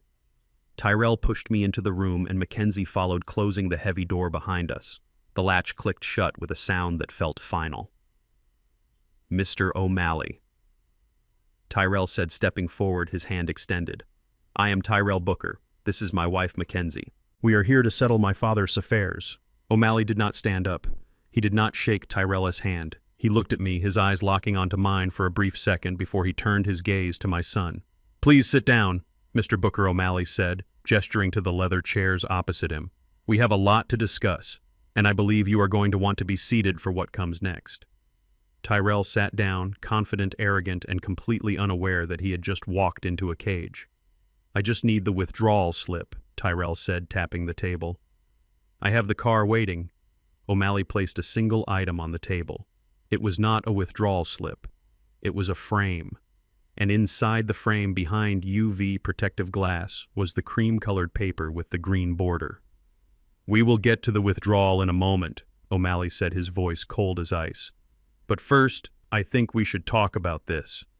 Tyrell stared at the frame. His confusion was palpable. He squinted at it. What is that? He asked. Some kind of antique. It is the paper you threw in the trash 3 days ago, O'Malley said. The blood drained from Tyrell's face so fast it looked like a magic trick. He recognized it. He remembered the crunch of the paper in his fist. He remembered the coffee grounds. And in that moment, as my son stared at the fortune he had discarded, I finally allowed myself to smile. It was not a nice smile. It was the smile of a mechanic who just realized the engine was about to blow and he was the only one standing at a safe distance. The heavy mahogany door clicked shut, sealing us inside the VIP conference room. The air here was different. It smelled of lemon polish and old money. It smelled of power. Tyrell sat across from Mr. O'Malley, vibrating with a mix of greed and terror. He kept checking his watch, glancing at the door as if he expected the loan sharks to burst in at any moment. Mackenzie sat beside him, her posture rigid, her eyes darting around the room, assessing the value of the paintings on the walls. I sat in my wheelchair, my head bowed, my hands resting on my knees. I looked like a man who had given up. But under my lashes, I was watching. I was recording every twitch of my son's eye, every bead of sweat that gathered on his forehead. Mr. O'Malley sat behind his desk, his fingers steepled. He looked at Tyrell with an expression that was almost bored. It was the look of a predator who knows the prey has nowhere to run. "Let us make this quick," Tyrell said, his voice tight. "I have the power of attorney. I have the medical certificate. My father is incapacitated. I need to liquidate the retirement accounts immediately. Cashier S. Check. Today." O'Malley did not reach for a checkbook. He did not reach for a withdrawal slip. Instead, he reached under his desk and pulled out a rectangular object covered in a velvet cloth. He placed it gently in the center of the table. "We will discuss the retirement accounts in a moment," Mr. Booker O'Malley said, his voice calm and deep. "But first we need to address the matter of the primary asset." Tyrell frowned, confusion wrinkling his forehead. "Primary asset? What are you talking about? The old man has a 401k and a savings account. That is it." O'Malley slowly pulled the velvet cloth away. Underneath was a simple black frame, and inside the frame, pressed behind museum-quality glass, was the cream-colored paper with the green border. The paper Tyrell had crumpled, the paper that smelled of coffee grounds and garbage. Tyrell stared at it. For a moment he did not recognize it. It was just a piece of paper. But then his eyes widened. He leaned forward. He saw the coffee stain in the corner. He saw the crease where he had crushed it in his fist. "What is this?" Tyrell asked, a nervous laugh bubbling up in his throat. "Is this a joke? This is the trash I threw out at Mom's house. Why do you have this?" Mackenzie looked at the paper and then at O'Malley. "Why is garbage in a frame?" she asked, her voice shrill. O'Malley leaned back in his chair. He looked at Tyrell with a mixture of pity and disgust. "You called it trash," Mr. Booker O'Malley said. "You threw it in the garbage can because you did not understand what you were holding. You thought it was a relic. You thought it was worthless." Tyrell slammed his hand on the table. "It is worthless. It is an old stock certificate from a company that does not even exist anymore. Stop wasting my time. I need the money." O'Malley smiled.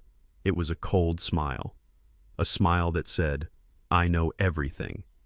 "Omnicorp does exist," Mr. Booker O'Malley said softly. "It just changed its name. In 1990, it became one of the largest semiconductor manufacturers in the world, and in 2005, it was acquired by the tech giant that powers half the devices in this room." He tapped the glass of the frame. "This certificate represents 1,000 original preferred bearer shares. It has split 7 times in 40 years. It has reinvested dividends for 4 decades. Tyrell went still. He stopped breathing. The color drained from his face, leaving him looking like a wax figure. "What are you saying?" Tyrell whispered. "I am saying," O'Malley continued, "that this piece of trash you threw away is currently valued at $12,400,000. The silence that followed was absolute. It was a vacuum that sucked the air out of the room. I watched my son. I watched his brain try to process the number. 12 million. It was not just enough to pay his debts. It was enough to buy a new life. It was enough to buy 10 lives. 12 million. Mackenzie squeaked. Her voice was so high it sounded like a dog whistle. $12 million. Tyrell looked at the paper. His hands started to shake. He reached out as if to touch the glass, but he pulled back. "No," he stammered. "That is impossible. Mom was a maid. Dad was a mechanic. They did not have $12 million. Your mother had vision," O'Malley said, "and she had patience, something you seem to lack." Suddenly the shock broke and the greed rushed in. It flooded Tyrell's face. It twisted his features into a mask of pure hunger.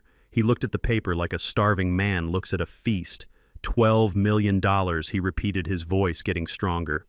12 million. "And I have the power of attorney." He looked at O'Malley, a wild grin spreading across his face. "This changes everything. Forget the retirement account. I want to liquidate this. I want to sell the shares. Right now. Transfer the funds to my account. I am the legal guardian." Before O'Malley could answer, there was a movement to my right. Mackenzie threw herself off her chair. She did not stand up. She dropped to her knees on the plush carpet. She crawled the 2 feet between us and wrapped her arms around my legs. She buried her face in my dirty coveralls, ruining her silk blouse with grease and grime. "Daddy," she wailed, her voice thick with fake tears. "Oh, Daddy, I knew it. I knew you were special. I told Tyrell. I said Booker is a genius. I said he has a plan. She looked up at me, her eyes wide and wet with tears that she could summon on command. "We love you so much, Daddy," she sobbed, clutching my knees. "We are going to take such good care of you.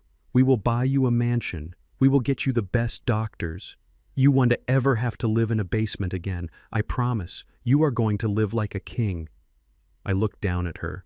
This woman who had thrown my wife's teddy bear in the mud. This woman who had fed me soup that made me sick. This woman who had planned to lock me away in a warehouse to die. Now she was hugging my legs like I was her savior.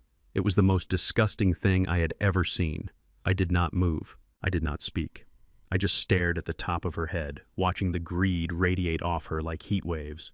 Tyrell stood up. He walked over and tried to pull Mackenzie off me, but his eyes were on the frame. "Get up, Mackenzie," he snapped. "We do not need to beg. We have the legal authority." He turned to O'Malley. "Did you hear me?" Tyrell demanded, slamming his hand on the table again.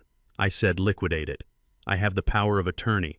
I have the medical certificate declaring him incompetent. That makes me the executor of his estate while he is alive. That money is under my control." O'Malley did not blink. He did not flinch. He just shook his head slowly. "I am afraid it is not that simple, Mr. Booker." Tyrell's face turned red. "What do you mean it is not that simple? I have the papers. I signed them." He signed them. O'Malley picked up the folder Tyrell had brought. He opened it and pulled out the power of attorney form. He pointed to the bottom of the page. "First of all," O'Malley said, "this signature is highly irregular. It does not match the signature card we have on file for your father. It is incomplete. It looks forced." "It is because he is sick," Tyrell shouted. "He has dementia." His hands shake. "That brings me to the second point," O'Malley said, calm as a frozen lake. "Bearer shares of this vintage are a unique financial instrument. They are not like a standard bank account. They do not fall under the umbrella of a standard general power of attorney unless they are specifically listed by serial number in the document." He tapped the paper Tyrell had brought. "This document lists bank accounts and real estate. It does not list this specific bond. Therefore, you have no legal authority to touch it." Tyrell looked like he had been punched in the gut. He grabbed the edge of the table, his knuckles white. "So who can touch it?" Tyrell hissed. "He is incompetent. I am his son. Who controls the money?" O'Malley leaned forward, his eyes locking onto Tyrell's. "The original terms of the trust established by your mother, Etta, are very specific. She knew the value of this paper. And she knew you, Tyrell. She knew you better than you thought." Tyrell froze. What did she know?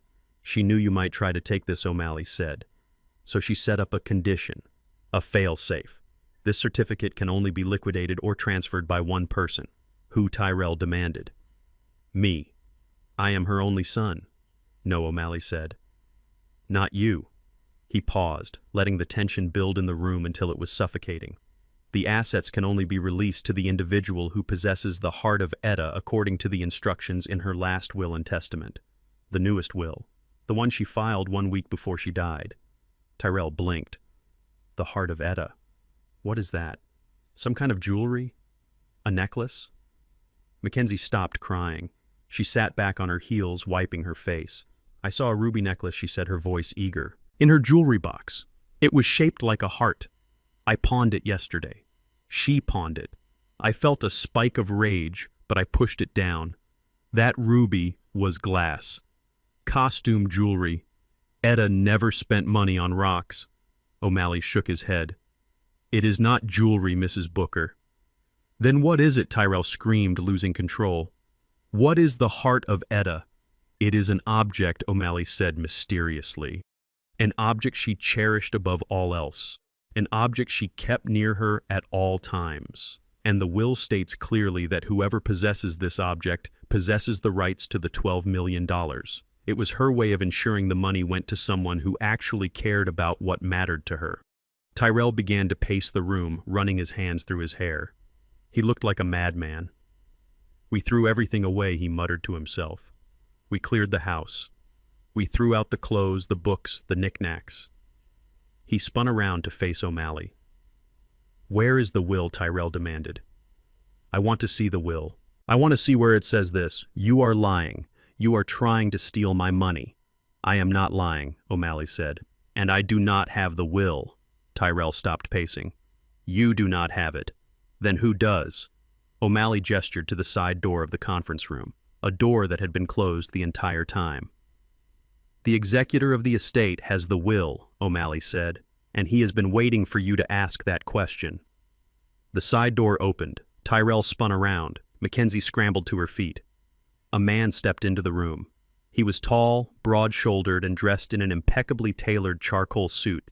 He carried a leather briefcase that looked like it cost more than Tyrell's car. It was Harrison. My lawyer, the man Tyrell thought was just a myth. Mr. Harrison walked to the table and placed his briefcase next to the framed certificate. He looked at Tyrell with a gaze that could cut glass. Good morning, Tyrell.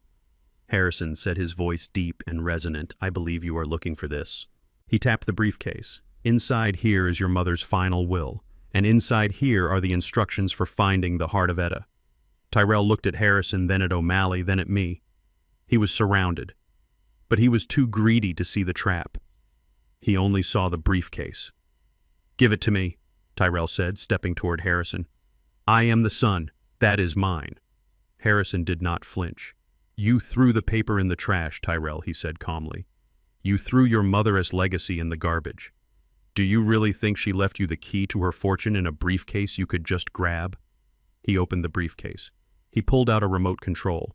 He pointed it at the wall where a large flat-screen television was mounted. Sit down, Tyrell, Harrison commanded. Your mother has a message for you. Tyrell sank into the chair, his eyes fixed on the black screen. Mackenzie stood behind him, clutching his shoulder, her nails digging into his jacket. Harrison pressed the button. The screen flickered to life. And there she was. Etta. My Etta. Sitting in her favorite armchair wearing her Sunday dress. She looked tired, but her eyes were clear and sharp. She looked straight into the camera, straight into the soul of the son who had betrayed her. Hello, Tyrell Etta's voice filled the room, warm and stern at the same time. If you are watching this, it means you tried to sell the house. It means you tried to hurt your father. Tyrell gasped. He looked at the screen as if he were seeing a ghost. I knew you would, Etta continued on the screen. I loved you, son, but I knew you. You always wanted the easy way. You always looked at what we had and called it nothing. She paused and leaned closer to the camera. You want the money, Tyrell. You want the 12 million. Well, I am going to give you a chance. A test. Tyrell leaned forward, captivated. The money goes to the person who holds my heart, Etta said. And my heart is not a diamond. My heart is not gold. My heart is the memory of where we started. She held up her hand. In it she was holding something small and brown. Find this, Tyrell, Etta said. Find this, and you find the fortune. But if you treated my memories like trash, then you have already lost. The screen went black. Tyrell stared at the blank television. He was shaking. What was it, he whispered? What was she holding? I knew. I sat in my wheelchair, silent and still, and I knew exactly what she had held up. It was the key, and I knew exactly where it was. But Tyrell did not know. And as he looked around the room, wild-eyed and desperate, realizing that the $12 million was hidden inside something he had probably already destroyed, the panic truly set in. He turned to me. Dad, he pleaded, falling to his knees beside the wheelchair. Dad, you know what it is. You have to know. Tell me, please. I will give you half. I will give you everything. Just tell me what she was holding. I looked at my son. I looked at the man who had tried to poison me the night before. I looked at the man who called my life worthless. And for the first time in 3 days, I spoke clearly, without the slur, without the confusion. I looked him dead in the eye and said, perfectly calm, I do not know what you are talking about, son. I am just a confused old man. Remember. The air in the VIP conference room was so thick with tension it felt like breathing underwater. Tyrell stood by the mahogany table, his chest heaving, his eyes wild and bloodshot. He looked like a man who had just bet his life on a pair of deuces and was waiting for the dealer to turn the final card. Mr. O'Malley sat like a statue behind his desk, his hands folded over the framed stock certificate. I sat in my wheelchair, silent and invisible, wrapped in my dirty flannel shirt, watching my son disintegrate. This is ridiculous, Tyrell shouted, his voice cracking. You are telling me I cannot access my own inheritance because of a riddle. You are telling me I need a magic object to get what is rightfully mine. He reached into his inner jacket pocket. His hand was shaking so badly he almost dropped the document he was pulling out. It was a crisp white envelope sealed with a red wax stamp that looked like it had been bought at a party supply store. You want legal authority? Tyrell hissed, slamming the envelope onto the table. Here is your legal authority. This is Mom's last will and testament. The real one. Not whatever fairy tale you are spinning. He ripped the envelope open and pulled out a document. The paper was bright white, too white. It looked like it had been printed yesterday. Read it, Tyrell demanded, pushing it toward O'Malley. It is dated 3 weeks ago. It supersedes everything else. It leaves everything to me. Every penny, every property, and it explicitly states that my father is mentally compromised and unfit to manage his own affairs. O'Malley did not even touch the paper. He just looked at it with a weary expression. Mr. Booker, O'Malley said softly, I do not need to read that document to know it is a forgery. How dare you, Tyrell screamed. It is notarized. It is signed. It is signed by Paul Hayes, O'Malley said, cutting him off. The FBI arrested Mr. Hayes last night, Tyrell. They raided his office. They found the template for this will on his hard drive. They have a recording of you paying him $50,000 to print it. Tyrell froze. The color drained from his face, leaving him looking like a corpse. Mackenzie let out a small, strangled gasp and covered her mouth with her hand. That is a lie, Tyrell whispered. You are lying. Mr. Harrison stepped forward then. He moved with the slow, deliberate grace of an executioner. He did not look at the fake will. He walked past Tyrell and stood next to the large, flat-screen television mounted on the wall. Your mother knew you would do this, Tyrell Harrison said, his voice deep and rumbling like thunder. She knew you would try to cheat. She knew you would try to steal. She knew you would try to hurt your father. Harrison reached into his pocket and pulled out a small, silver flash drive. He plugged it into the side of the television. She came to my office 2 weeks before she died. Harrison continued. She was tired. She was in pain, but she was clear. She told me exactly what was going to happen. She predicted every move you have made for the last 3 days. The pressure to sell the house, the medical fraud, the fake will. She saw it all coming. Tyrell shook his head, backing away until his legs hit the edge of the conference table. No, he muttered. Mom loved me. She trusted me. Harrison picked up the remote control. She loved you, Harrison said, but she did not trust you. There is a difference. And she wanted to give you one last chance to prove her wrong. One last chance to show that there was still something decent left inside you. Harrison pressed the play button. The screen flickered to life. The room went silent. Even Mackenzie stopped breathing. On the screen, sitting in her favorite floral armchair in our living room, was Etta. Seeing her face again hit me like a physical blow. It had only been a week since she died, but seeing her alive on that screen, hearing the soft intake of her breath before she spoke, it felt like a miracle and a curse. She looked tired. Her skin was thin like parchment paper and her eyes were surrounded by deep shadows. But her gaze was steady. She was looking directly into the camera lens, directly into the future, directly at Tyrell. Hello, son, Etta said. Her voice was raspy but warm, the voice that had sung lullabies and scolded him for staying out late. If you are watching this, Mr. Harrison has decided it is time for the truth. On the screen, Etta adjusted the shawl around her shoulders. It was the blue knitted shawl I had bought her for Christmas 5 years ago. I know you think I was just a simple woman, Tyrell, Etta continued. I know you think your father and I were just old-fashioned people who did not understand how the world works. I heard you talking to Mackenzie when you thought I was asleep. I heard you call our life small. I heard you call our house a shack. Tyrell flinched. He looked at Mackenzie, who was staring at her shoes, refusing to meet his eyes. I know about the debts, Etta said. I know about the gambling. I know you look at us and you do not see parents. You see a bank account. You see a way out of the hole you dug for yourself.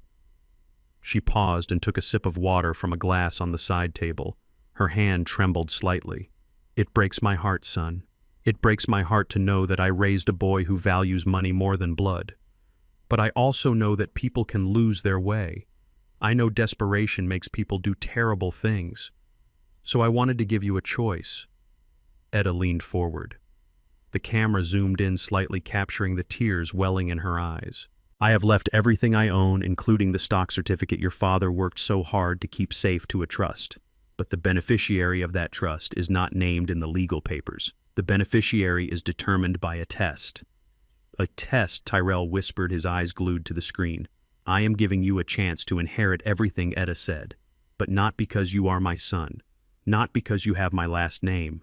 You will inherit it only if you have kept the one thing that mattered to me. She reached down beside her chair. I held my breath. I knew what was coming. I remembered the night she recorded this. I remembered driving her to Harrison S. office, helping her carry the bag. On the screen, Etta lifted a small brown object into the frame. It was Mr. Bear. The teddy bear was old. One of his button eyes was hanging by a thread. His fur was matted and worn bald in patches from 40 years of love. He was missing an ear. He looked like trash. He looked like the most beautiful thing in the world. This bear, Etta said, stroking its head. Your father won this for me on our first date. We had nothing then, Tyrell. We had no money. We had no house. We had no car. We walked 3 miles to that fair because we could not afford the bus. But we had each other. And we had this bear. She looked at the bear and then back at the camera. This bear represents everything we built. It represents the love that started this family. It represents the struggle. It represents the fact that value is not about price tags. It is about meaning. She held the bear out toward the camera. If you want my money, Tyrell, you have to bring this bear to Mr. Harrison. Tyrell's mouth fell open. He stared at the bear on the screen. He blinked rapidly as if trying to clear a hallucination. Inside this bear, Etta said, her voice dropping to a whisper, is the key. Literally. I sewed the key to the safety deposit box inside his stuffing. The box contains the original will naming the beneficiary. If you have the bear, you have the key. If you have the key, you have the fortune. She smiled a sad, knowing smile. But if you threw him away, Tyrell, if you looked at this old raggedy thing and saw only garbage, then you have thrown away your inheritance. You have thrown away your mother's heart. And if you did that, then you deserve nothing. The screen went black.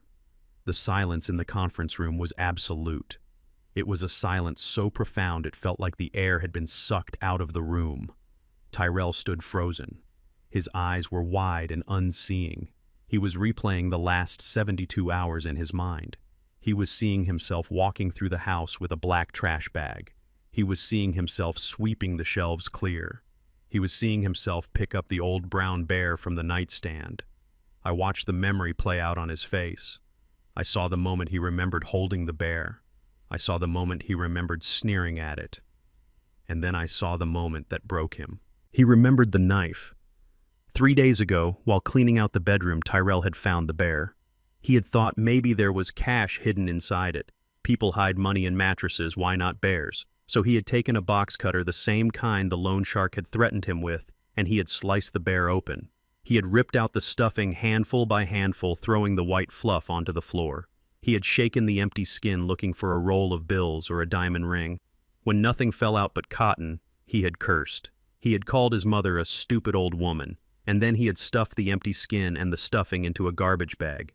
But he had missed it. He had missed the small silver key sewn tight against the inner lining of the fabric. Or maybe he had seen it and thought it was just a weight. He had tied the bag shut. He had carried it out to the back porch. And because the bins were full, he had simply thrown it into the yard, into the mud and the rain. No, Tyrell whispered. The word came out like a strangled sob. No, no, no. He looked at his hands. He looked at them as if they were covered in blood. I cut it, he said, his voice rising to a panic. I cut it open. There was nothing inside. There was just fluff. I threw it away. He spun around to face Mackenzie. We threw it away, he screamed. We threw it in the yard. Mackenzie looked terrified. She remembered too. She remembered watching him do it. She remembered laughing. Maybe it is still there, she stammered. Maybe the garbage men haven't come yet. We can go back. We can find it. Tyrell grabbed her shoulders, shaking her. It rained, he shouted. It rained for 2 days. It is buried in mud. It is gone. He let go of her and turned to Harrison. You have a copy, he pleaded. You have a backup key. You have to. You can open the box. You are the lawyer. Harrison shook his head slowly. I do not have a key, Tyrell. and I do not have the authority to drill the box without a court order or the beneficiary present. The terms of the trust are explicit. Possession of the key proves worthiness. If you do not have the key, you are not worthy." Tyrell fell back into his chair. He looked like a man who had just watched a ship sail away with his life on board. $12 million, he moaned, putting his head in his hands.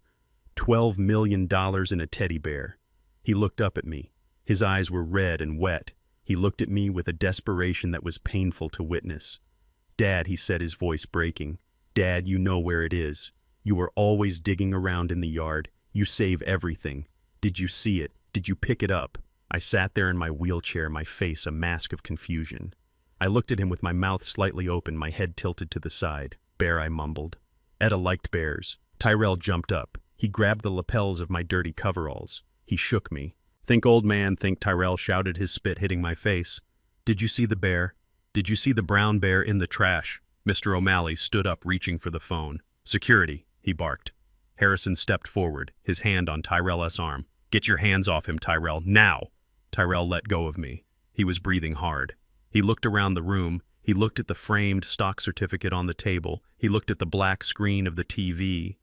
He looked at the door. He knew. He knew he had lost. He knew the bear was gone. He knew the money was gone. And he knew the loan sharks were waiting outside.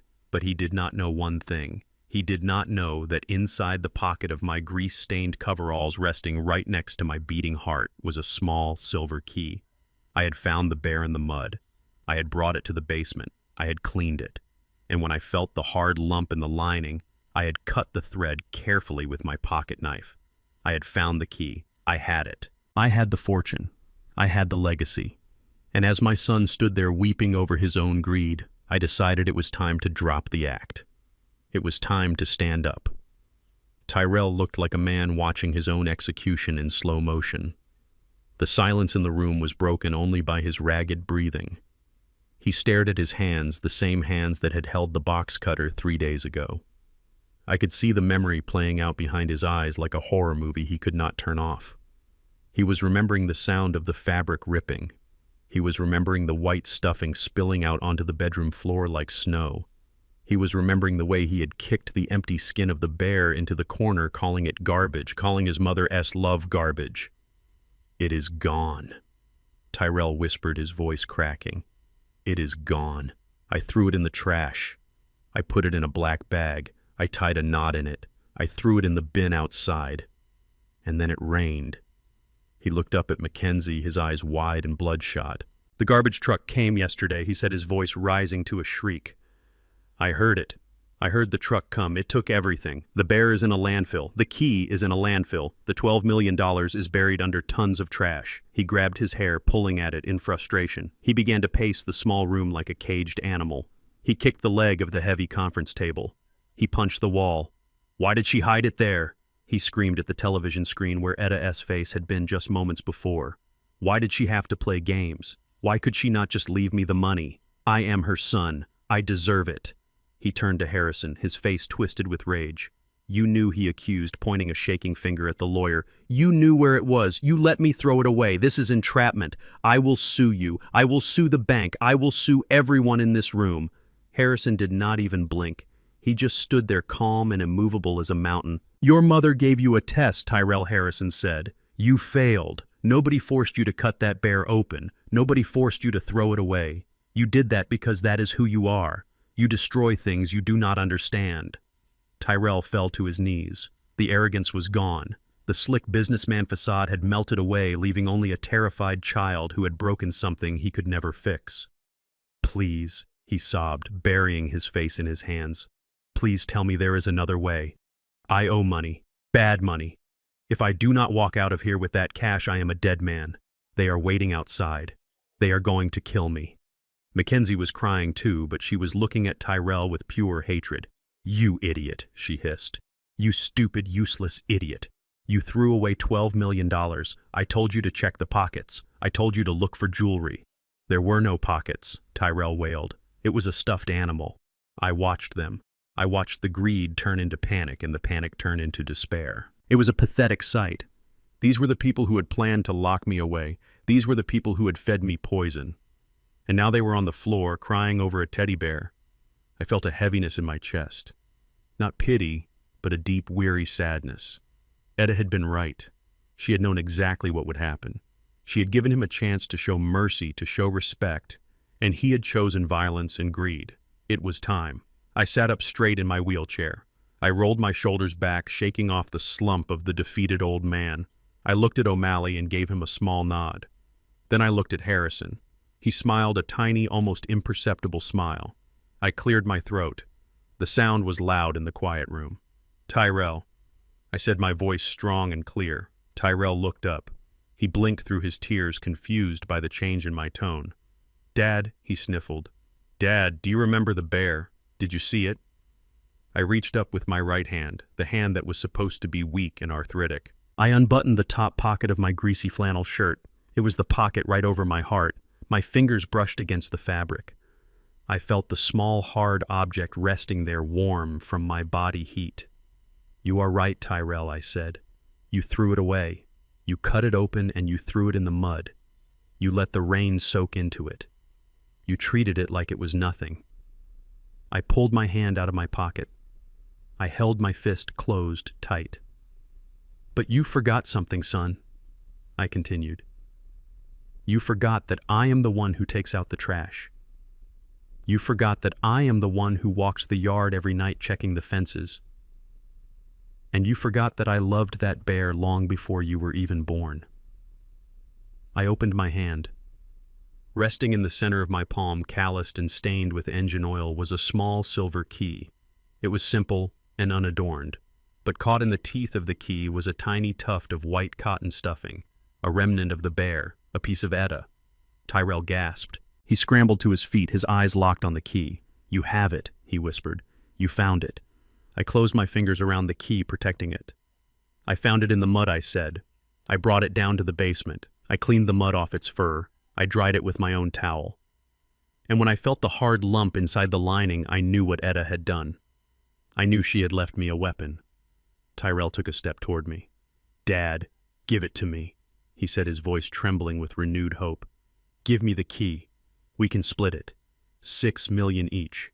You can have the house. You can have whatever you want. Just give me the key." I looked at him. I looked at the son I had raised, and I saw nothing but a stranger.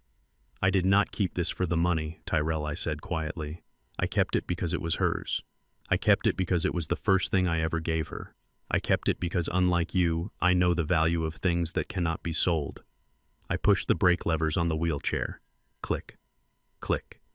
Then I stood up. I stood up slowly, unfolding my legs to their full height.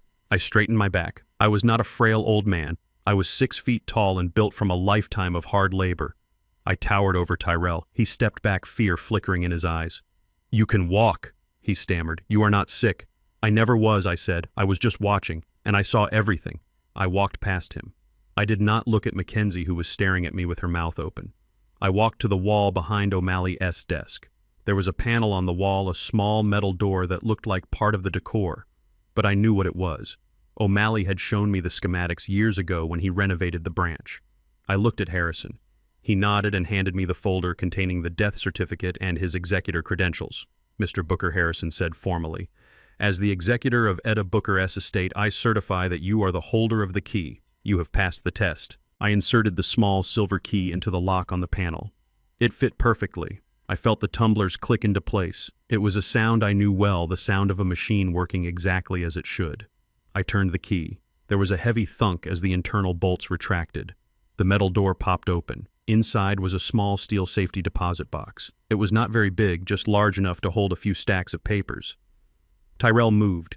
He lunged toward me, desperation overriding his fear.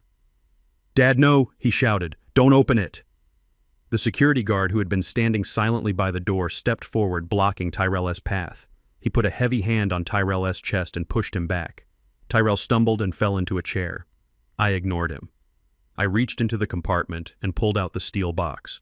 I placed it on the mahogany table next to the framed stock certificate. The box had a simple latch.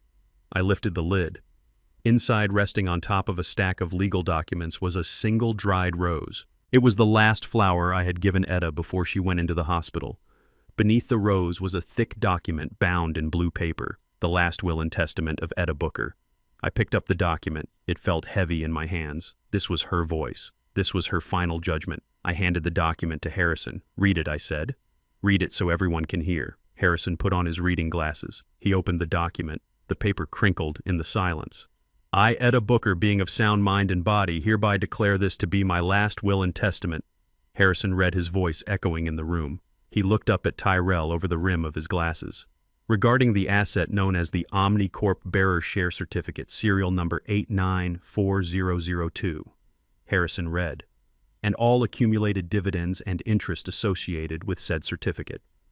Tyrell leaned forward, his face pale, his hands gripping the arms of the chair. "I hereby direct that these assets be placed into an irrevocable trust," Harrison continued. "The beneficiary of this trust is contingent upon the possession of the key contained within the object known as Mr. Bear."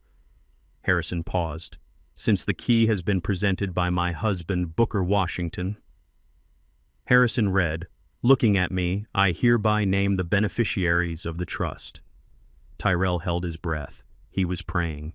He was hoping that maybe, just maybe, Etta had been soft. Maybe she had included him. Maybe she had left him a crumb. Harrison turned the page. "The entirety of the trust shall be divided as follows," Harrison read.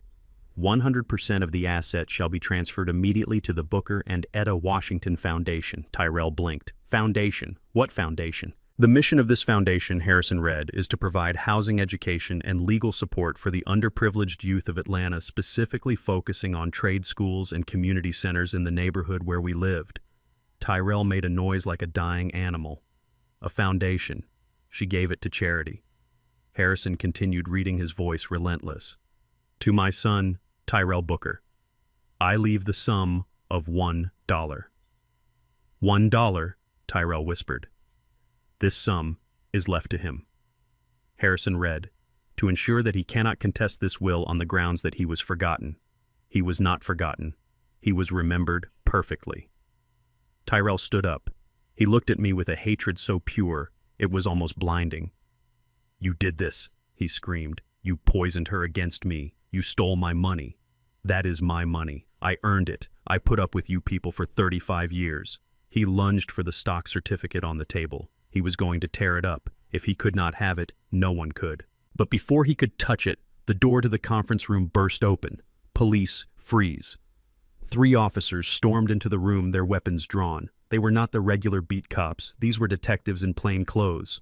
Tyrell froze his hand inches from the frame. Tyrell Booker, a detective, shouted, "Step away from the table! Put your hands in the air!" Tyrell looked at the cops. He looked at the loan sharks who he knew were waiting outside.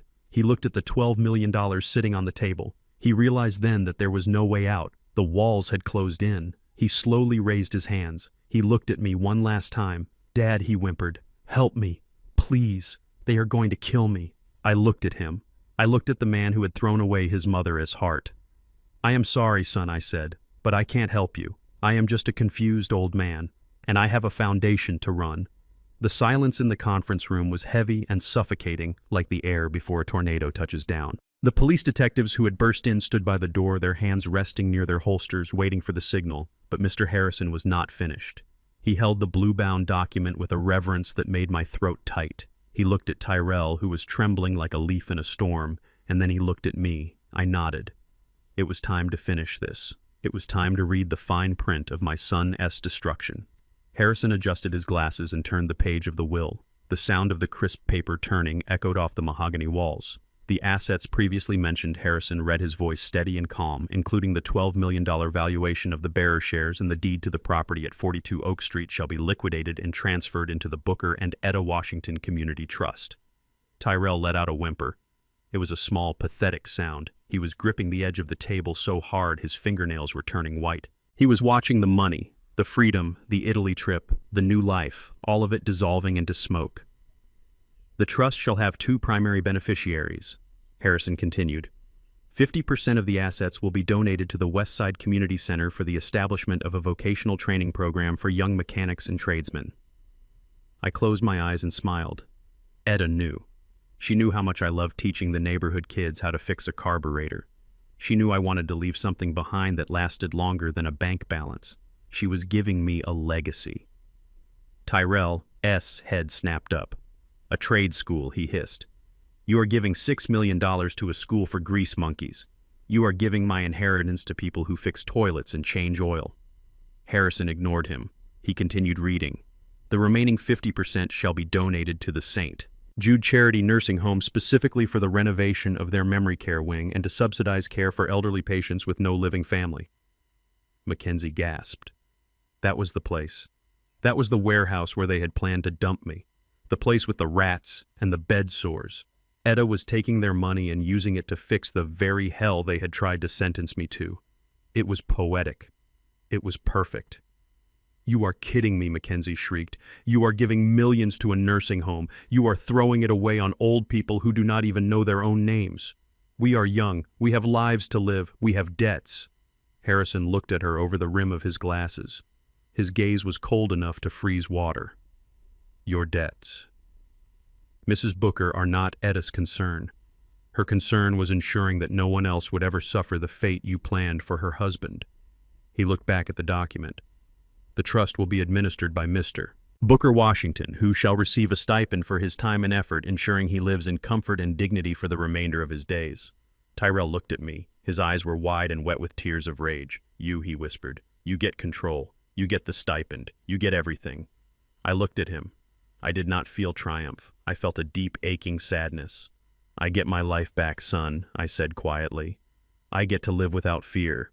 I get to sleep in my own house without worrying if you are going to poison my juice or push me down the stairs. That is all I ever wanted. Tyrell's face twisted. The handsome mask he wore for the world melted away, revealing the ugly, desperate thing underneath. You stole this from me, he screamed, spitting the words out. You manipulated her. You made her write this. Harrison cleared his throat. The sound was sharp like a gavel striking a block. There is one final clause, Harrison said. And I suggest you listen very carefully, Tyrell, because this part was written specifically for you. Etta was very clear about this. She wanted to make sure there was no ambiguity. She wanted to make sure you understood exactly where you stand. Tyrell froze. He looked at the lawyer with a mixture of hope and terror. Maybe there was something left. Maybe there was a crumb. Harrison read from the final page. To my son, Tyrell Booker, who I loved with all my heart, but who lost his way, I leave a specific bequest. Tyrell leaned forward. I could see the greed reigniting in his eyes. A bequest. That sounded promising. Maybe it was the house. Maybe it was a smaller account. In recognition of his relationship to me, Harrison read, and to ensure that he cannot contest this will in any court of law by claiming he was accidentally omitted or forgotten, I hereby leave him the sum of $1. The room went dead silent. $1, Tyrell whispered. $1, Harrison repeated firmly. $1. It is a legal strategy, Tyrell. If she left you nothing, you could sue. You could say it was a mistake. You could tie up the estate and probate for years. But by leaving you a specific amount, she proved that she thought about you. She considered you. And she decided that $1 was exactly what you were worth. Harrison reached into his pocket. He pulled out a single crisp dollar bill. He placed it on the table and slid it across the mahogany surface. Here is your inheritance, son. Do not spend it all in one place. Tyrell stared at the dollar bill. It sat there green and mocking in the center of the table. It was the only thing he was going to get. The millions were gone. The house was gone. The future was gone. Something inside Tyrell snapped. I heard it. It was like the sound of a cable parting under too much tension. His face turned a dark purple. His veins bulged in his neck. He let out a roar that did not sound human. No, he screamed. No, he lunged. He did not go for the money. He did not go for the lawyer. He came for me. He threw himself across the conference table, scattering papers and knocking the framed certificate to the floor. His hands were claws reaching for my throat. You old devil, he shrieked. You ruined everything. Die. Just die. He was fast. Desperation made him fast. He cleared the table and landed on me, knocking the wheelchair backward. We crashed to the floor. His hands were on my neck, squeezing tight. I saw his face, inches from mine, twisted into a mask of pure hate. He was going to kill me right there on the floor of the bank. But he never got the chance to finish the job. Before I could even struggle, the room exploded into motion. Police, get off him! The security guard by the door, the one who had looked bored and sleepy, suddenly moved with the speed of a striking cobra. He was on Tyrell in a second, grabbing him by the back of his expensive Italian jacket and yanking him backward. At the same time, the door to the break room burst open and two more men in plain clothes rushed in. They were not bank employees. They were the undercover officers Harrison had requested. They tackled Tyrell, dragging him off me and pinning him to the thick carpet. "Get off me!" Tyrell screamed, kicking and thrashing. "That is my money! He stole my money!" One of the officers pressed a knee into Tyrell's back, forcing the air out of his lungs. "Tyrell Booker, you are under arrest," the officer shouted over Tyrell's screams. "For what?" Tyrell gasped, struggling against the weight. "For wanting my inheritance. That is not a crime." Mr. O'Malley stepped forward. He helped me sit up. I rubbed my neck where Tyrell's fingers had dug in. I was okay. Shaken, but okay. "It is not a crime to want an inheritance," O'Malley said, looking down at Tyrell. "But it is a crime to forge a signature on a federal banking document. It is a crime to attempt grand larceny. And it is definitely a crime to conspire to commit murder." Tyrell stopped struggling. He looked up at O'Malley from the floor, his cheek pressed against the carpet. "Murder," he whispered. "I never." "We have the recording," Tyrell O'Malley said. "We have the audio from the baby monitor your father planted in the living room. We heard you talking to your wife. We heard you planning to send him to that facility to die. We heard you discussing the pills, and we have the footage of you spiking his drink last night." Tyrell went limp. He looked at Mackenzie, who was standing in the corner, pressed against the wall, her hands over her mouth. "She helped me," Tyrell shouted, pointing a shaking finger at her. "It was her idea. She told me to do it. She said he was useless." Mackenzie's eyes went wide. "You liar," she screamed. "You are the one who owed the money. You are the one who got us into this mess. I just wanted to go to Italy." The officers pulled Tyrell to his feet. They spun him around, and I heard the metallic click of handcuffs. It was a sound I had prayed for and dreaded at the same time. My son was going to prison. "Officer, please take Mrs. Booker into custody as well," Harrison said, pointing at Mackenzie. "She is an accessory to fraud and attempted murder. We have her voice on the tapes, too." Mackenzie started to run toward the door, but the security guard blocked her path. He took her arm gently but firmly. "Ma'am, please place your hands behind your back." "No," Mackenzie wailed. "I am innocent. I am a victim here. He forced me. Nobody forced you to throw my wife's bear in the mud," I said, my voice cutting through her hysterics. "Nobody forced you to feed me poison soup. You did that because you wanted to." The officers marched them out of the conference room. I watched them go. Tyrell was sobbing now, begging for a deal, begging for his lawyer, begging for his daddy to help him. "Dad, tell them," Tyrell shouted as they dragged him through the lobby. "Tell them I am your son. You can't let them take me." I stood there in my dirty coveralls, my hand clutching the silver key in my pocket. I looked at the man who had been my pride and joy, who I had carried on my shoulders, who I had taught to be a man. I did tell them. I whispered to the empty room. I told them everything. Mr. O'Malley picked up the framed certificate from the floor. The glass was cracked, but the paper inside was unharmed. He handed it to me. "It is safe now," Mr. Booker O'Malley said. "And so are you." I took the frame. I looked at the cream-colored paper. It was just paper. But it had revealed the truth of my life. It had shown me who my family really was. "Thank you, Mr. O'Malley," I said. Harrison put a hand on my shoulder. "Are you okay, Booker?" he asked. I looked at the door where my son had vanished. "I will be," I said. "I have a lot of work to do. The house needs fixing, and I have a foundation to build." Etta would not want me sitting around feeling sorry for myself. We walked out of the bank. The sun was shining now, bright and clear. The rain had washed the streets clean. The black sedan that had been parked across the street was gone. The loan sharks had seen the police cars and scattered like roaches in the light. They would not bother me. They knew the money was gone, and they knew Tyrell was beyond their reach, now locked in a cage of his own making. I got into my old truck. It smelled of oil and hard work. I started the engine. It roared to life, ready for the next job. I was alone. But I was not lonely. I had Etta in my heart. I had a purpose. And I had $1 left on the table back in that conference room, a reminder of the price of greed. I drove home. I had a mess to clean up. And for the first time in a long time, I was looking forward to the work. The handcuffs clicked shut around Tyrell's wrists with a sound that was final and cold. It was the sound of a steel door slamming on a life that had once been full of promise. My son was on his knees on the plush carpet of the bank conference room, his expensive suit rumpled and his face pressed against the floor. He was breathing hard, sucking in air like a man who had just surfaced from drowning, but the water was still rising. "Officer, please wait," Mr. Harrison said, his voice cutting through the chaotic noise of the arrest. "Before you take him away, there is more evidence you need to secure. Evidence that proves this was not just a financial crime. This was a calculated attempt to end a life." The detective signaled for his men to pause. They hauled Tyrell up to his knees. He looked wild. He looked at Harrison with eyes full of panic. "What evidence?" Tyrell spat. "You have nothing. I just wanted my inheritance. That is civil court, not criminal." Harrison walked to the table. He reached into his briefcase and pulled out a small plastic evidence bag. Inside was the linen napkin I had spat the orange juice into the night before. The orange stain had dried to a crusty brown. "This napkin contains traces of diazepam and oxycodone," Harrison said, holding it up for the detective to see. "A lethal cocktail for a man of Mr. Booker's age and heart condition. We have already sent a sample from the kitchen counter to the lab, but this napkin proves intent." He crushed the pills, he mixed the drink, and he watched his father swallow it. Tyrell struggled against the officer holding him.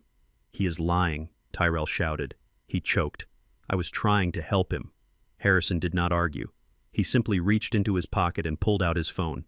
He tapped the screen and connected it to the Bluetooth speaker in the conference room. "We also have audio confirmation," Harrison said. "Recorded last night in the home of the victim." He pressed play. My own voice came through the speakers first, the sound of my fake coughing fit. Then the silence. And then Tyrella's voice clear as a bell. "He drank half of it. That should be enough. That should be..." It was Valium. 50 milligrams. "It hits fast." Then Mackenzie's voice. "What do we do with him now?" And finally Tyrell again, the words that sealed his fate. "Let him choke. As long as he signs the withdrawal slip tomorrow, I do not care if he stops breathing 5 minutes later." The recording ended. The silence in the room was absolute. The detective looked at Tyrell with a look of pure disgust. "That is conspiracy to commit capital murder," the detective said. "You were not just robbing him, son. You were liquidating him." Tyrell's face crumbled. The arrogance, the anger, the entitlement had all washed away, leaving only a terrified child who knew the monster under the bed had finally caught him. "I did not mean it," he sobbed. "I was stressed. I just wanted him to sleep. I did not want him to die." "You did not care if he died," Harrison corrected. "And that is the same thing in the eyes of the law." Harrison then pointed to the stack of papers on the table, the ones Tyrell had tried to use to claim authority over my accounts. "And then there is the matter of the forgery," Harrison added. "The signature on the power of attorney document, BOOKERWASH. It is a deliberate mismatch. But the intent to deceive a federal financial institution is clear. That is bank fraud, wire fraud, and elder abuse. You are looking at 20 years minimum, Tyrell. Even if they do not get you for the attempted murder, the paper trail alone will bury you." Tyrell slumped. The fight went out of him. He hung his head, his shoulders shaking. "Why, Dad?" he whispered. "Why did you have to record me? Why did you have to trap me?" I looked at him from my wheelchair. I did not feel victory. I felt a hollow ache in my chest where my heart used to be. "Because you stopped being my son the moment you decided my life was the price of your comfort," I said. "I recorded you because I wanted to believe I was wrong. I wanted to hear you say you loved me. I wanted to hear you say we cannot do this. But you never said it. You just counted the money." The detective grabbed Tyrell by the arm and hauled him to his feet. "Let's go," he said roughly. "You have a lot of questions to answer downtown." "Wait." The scream came from the corner of the room. It was Mackenzie. She was standing there, her hands cuffed behind her back, her face streaked with mascara. Tears. She looked from Tyrell to the detective, her eyes wide with a dawning realization. She was going down. She was going to prison, and she was going there for a man who had failed. "I want to make a deal," Mackenzie shouted, her voice shrill and desperate. "I want to talk. I can tell you everything." Tyrell spun around to look at her. "Mackenzie, shut up," he hissed. "Do not say a word." "Shut up," Mackenzie screamed back at him. "You shut up. You dragged me into this. You said it was foolproof. You said he was senile. You said we would be in Italy by Monday." She turned to the detective, pleading. "It was all him, officer. I swear. I did not want to do it. He forced me. He owes money. Bad money." Tyrell's eyes went wide. "Mackenzie, no. He He owes $500,000 to a loan shark named Vinnie McKenzie, babbled the words spilling out of her like water from a broken dam. He gambled it away. Online poker, sports betting. He lost everything. Our savings, my jewelry. He even stole from his company accounts. That is why he lost his job 6 months ago. He did not quit. He was fired for embezzlement. Tyrell struggled against the cops. You traitor, he screamed. You spent that money too. You bought the clothes. You booked the trips. Mackenzie ignored him. He told me we had no choice. She continued, crying harder now. He said Vinnie was going to kill us. He said the only way out was his father's house. He said the old man was useless anyway. He said he was just taking up space. He planned the whole thing. The doctor, the forgery, the poison. It was his idea. I just went along with it because I was scared. She looked at me, her eyes begging for mercy. Booker, please tell them. Tell them I was always nice to you. I cooked for you. I cleaned the house. I am a victim here too. I looked at her. I remembered the soup. I remembered the teddy bear in the mud.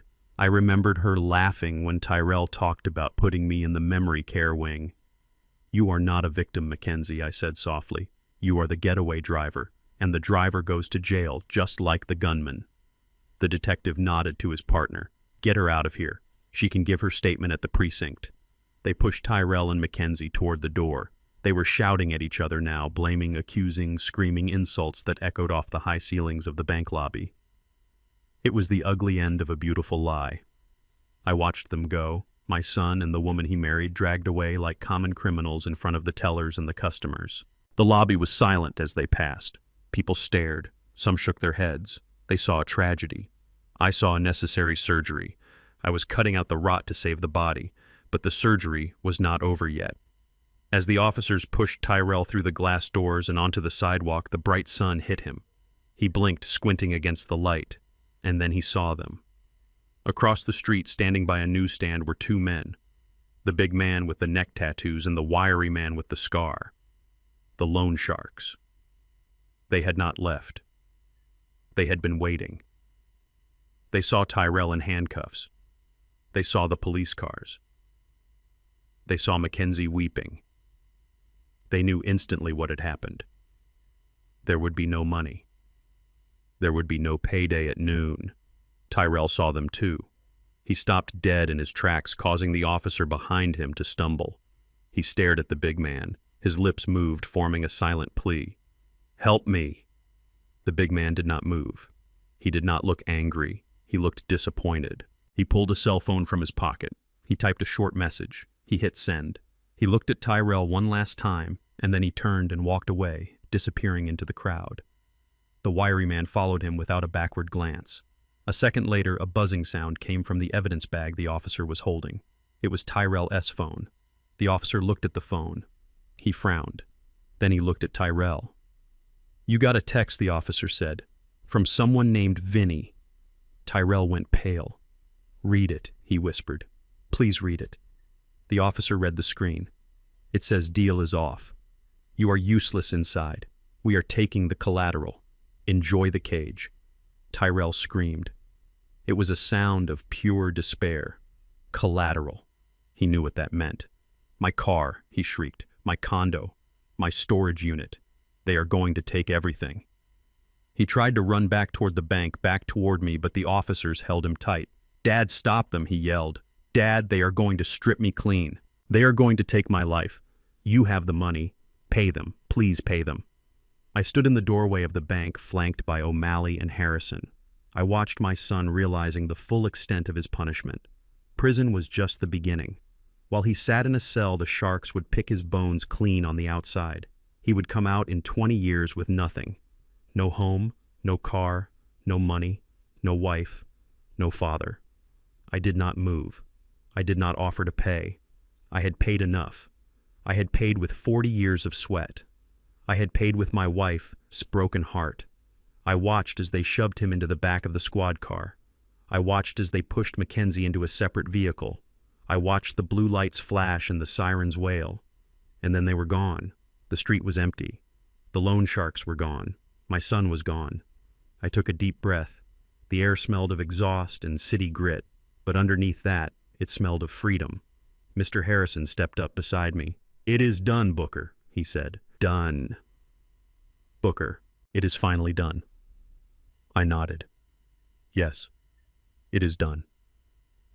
I reached into my pocket and pulled out the small silver key. I held it tight. Now comes the hard part, I said. Now I have to rebuild. O'Malley walked up to us. He was holding the framed certificate. Mr. Booker, he said, I can put this back in the vault for you, or we can start the process of transferring the funds to the foundation account immediately. Transfer it, I said. Every cent.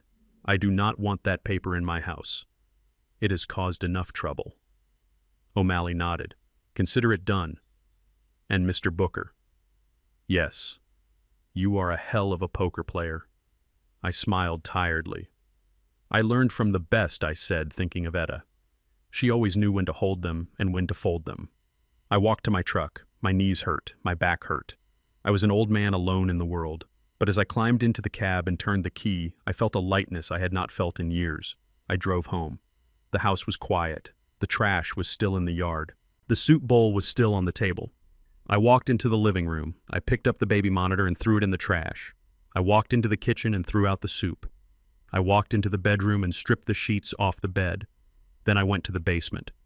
I retrieved Mr. Bear from his hiding place. I sat on the back porch with a needle and thread and I sewed him back up. It was not a perfect job. The stitches were crooked and his stuffing was a little lumpy, but he was whole again. I set him on the porch railing. We watched the sunset together. We did it, Etta, I whispered to the empty air. We cleaned house. I knew there would be hard days ahead. I knew I would miss the son I thought I had. But I also knew that I had done the right thing. I had protected our legacy. I had protected our dignity. And as the first star appeared in the evening sky, I knew that somewhere Etta was watching, and she was smiling. 6 months had passed since the sirens faded from the front of the bank, and the silence that followed was not empty. It was full of peace. The smell of mildew and fear that had plagued my house was gone, replaced by the scent of fresh sawdust and brewing coffee. I stood on my back porch looking out over the yard. The mud where Mackenzie had thrown my memories was gone, covered now by lush green grass and flower beds that bloomed with the same yellow roses Etta had loved so much. I was not wearing grease-stained coveralls today. I was wearing a clean-pressed shirt and a pair of trousers that fit me properly. I had gained weight, the good kind that comes from eating meals cooked with love, not obligation. My hands were still rough, but they were steady. I walked back into the house. It was no longer a tomb. It was a hive of activity. The living room where I had sat in that wheelchair pretending to be senile was now filled with folding tables and chairs. A dozen kids from the neighborhood sat there, heads bent over books and tablets. They were the first class of the Booker and Etta Washington Scholars Program. They were loud and messy and brilliant. Mr. Booker, a young boy named Marcus, called out. He was 12 years old with eyes that had seen too much trouble, but hands that were gentle when he held a wrench. Mr. Booker, I think I fixed the carburetor on that lawnmower. Can you check it? I walked over to him. I put a hand on his shoulder. It felt good to be needed, not as a victim, but as a teacher. Let us take a look, son, I said. We walked down to the basement. It was no longer a dungeon with a cot in the corner. I had gutted it. I had installed bright lights, workbenches, and tool chests filled with the best equipment money could buy. It was a workshop now, a place where young men and women could learn a trade where they could learn that their hands had value. I watched Marcus pull the cord on the mower. The engine sputtered and then roared to life, a healthy mechanical hum that sounded like music. "Good job, Marcus," I shouted over the noise. "You have the touch." He beamed at me. It was a smile of pure pride. It was the kind of smile I used to see on Tyrell S. face before the world got to him, before he decided that easy money was better than hard work. I felt a pang of old grief, but I pushed it away. I had new sons now. I had new daughters. I had a whole community that called me Pops and meant it with respect. I went back upstairs. Mr. Harrison was standing in the kitchen. He visited every Wednesday, not just as my lawyer, but as my friend. He was leaning against the counter drinking coffee from one of Etta S. mugs. He looked older but happier. The success of the foundation had given him a new purpose too. "Good morning," Booker Harrison said. "The place looks great. I see the painters finished the trim." "They did a good job," I said, pouring myself a cup. Etta would have liked the color. "It is called Morning Sun." Harrison's smile faded slightly. He reached into his briefcase. The leather was worn now, less intimidating than it had been in the bank conference room. "I have something for you, Booker," he said. "It came to the office yesterday. It was forwarded from the state penitentiary." The room went quiet. The laughter of the kids in the living room seemed to fade into the background. I put my cup down. I knew what it was. I had been expecting it. Harrison handed me a white envelope. It was cheap paper stamped with the red ink of the Department of Corrections. The handwriting on the front was familiar but shaky, stripped of its arrogance. "Do you want me to file it?" Harrison asked. "You do not have to read it." "No," I said, taking the envelope. "I need to read it." I walked over to the kitchen table, the same table where Tyrell had tried to force me to sign away my life. I sat down in my chair. I used my pocket knife to slit the envelope open. Inside was a single sheet of lined paper. The writing was cramped, as if the author was trying to make himself small. "Dear Dad." The letter began. I stared at those words. Dad. He had not called me that in years, not really. He had called me old man. He had called me a burden. He had called me a ghost. "I hope you are doing well." The letter continued. "I am not. This place is hell, Dad. You have no idea. The food is garbage. The bed is hard. I am scared all the time. Mackenzie filed for divorce. She is testifying against me to get a reduced sentence. She says it was all my idea. Can you believe that, after everything I gave her?" I read on. There was no apology in the first paragraph, no remorse, just complaints, just the same old Tyrell blaming the world for the hole he had dug. "Dad, I am writing because I need help." The letter went on. "My public defender is an idiot. He says I should take a plea deal for 20 years. 20 years, Dad. I will be an old man when I get out. I need a real lawyer. I need Harrison. I know you have the money now. I know about the foundation. I saw it on the news. You are giving millions to strangers." My hand tightened on the paper. Strangers. He called the children of his own neighborhood strangers. "Please, Dad. Just a little bit. Just enough to hire a decent defense team. I am your son. Blood is thicker than water, right? I made a mistake. I know that. But do I deserve to die in here? I promise if you help me get out, I will pay you back. I will work for the foundation. I will do anything. Please do not leave me here. Love, Tyrell." I put the paper down. I smoothed it out on the table just like I had smoothed out the bearer bond certificate 6 months ago. I looked at the signature. It was scrawled and desperate. I thought about the man who wrote this. I thought about the man who crushed pills into my orange juice. I thought about the man who looked me in the eye and told me to die quietly so he could go to Italy. He did not want forgiveness. He did not want redemption. He wanted money. He was still trying to pick the lock of my heart, not because he wanted to come inside and be warm, but because he wanted to steal the furniture. Harrison was watching me. "What does he say?" Harrison asked softly. "He says he is suffering," I said. "He says he wants money for a lawyer. He says he will pay me back." Harrison snorted. "He never changes, does he?" "No," I said. "He does not." I looked around my kitchen. It was clean. It was bright. The white blinds Mackenzie had installed were gone, replaced by yellow curtains I had sewn myself. The air smelled of life. I thought about the $1 bill Harrison had slid across the conference table. Tyrell had left it there when the police dragged him away. I had framed it. It hung in the hallway, a reminder of the price of betrayal. I picked up the letter. I felt the texture of the cheap paper.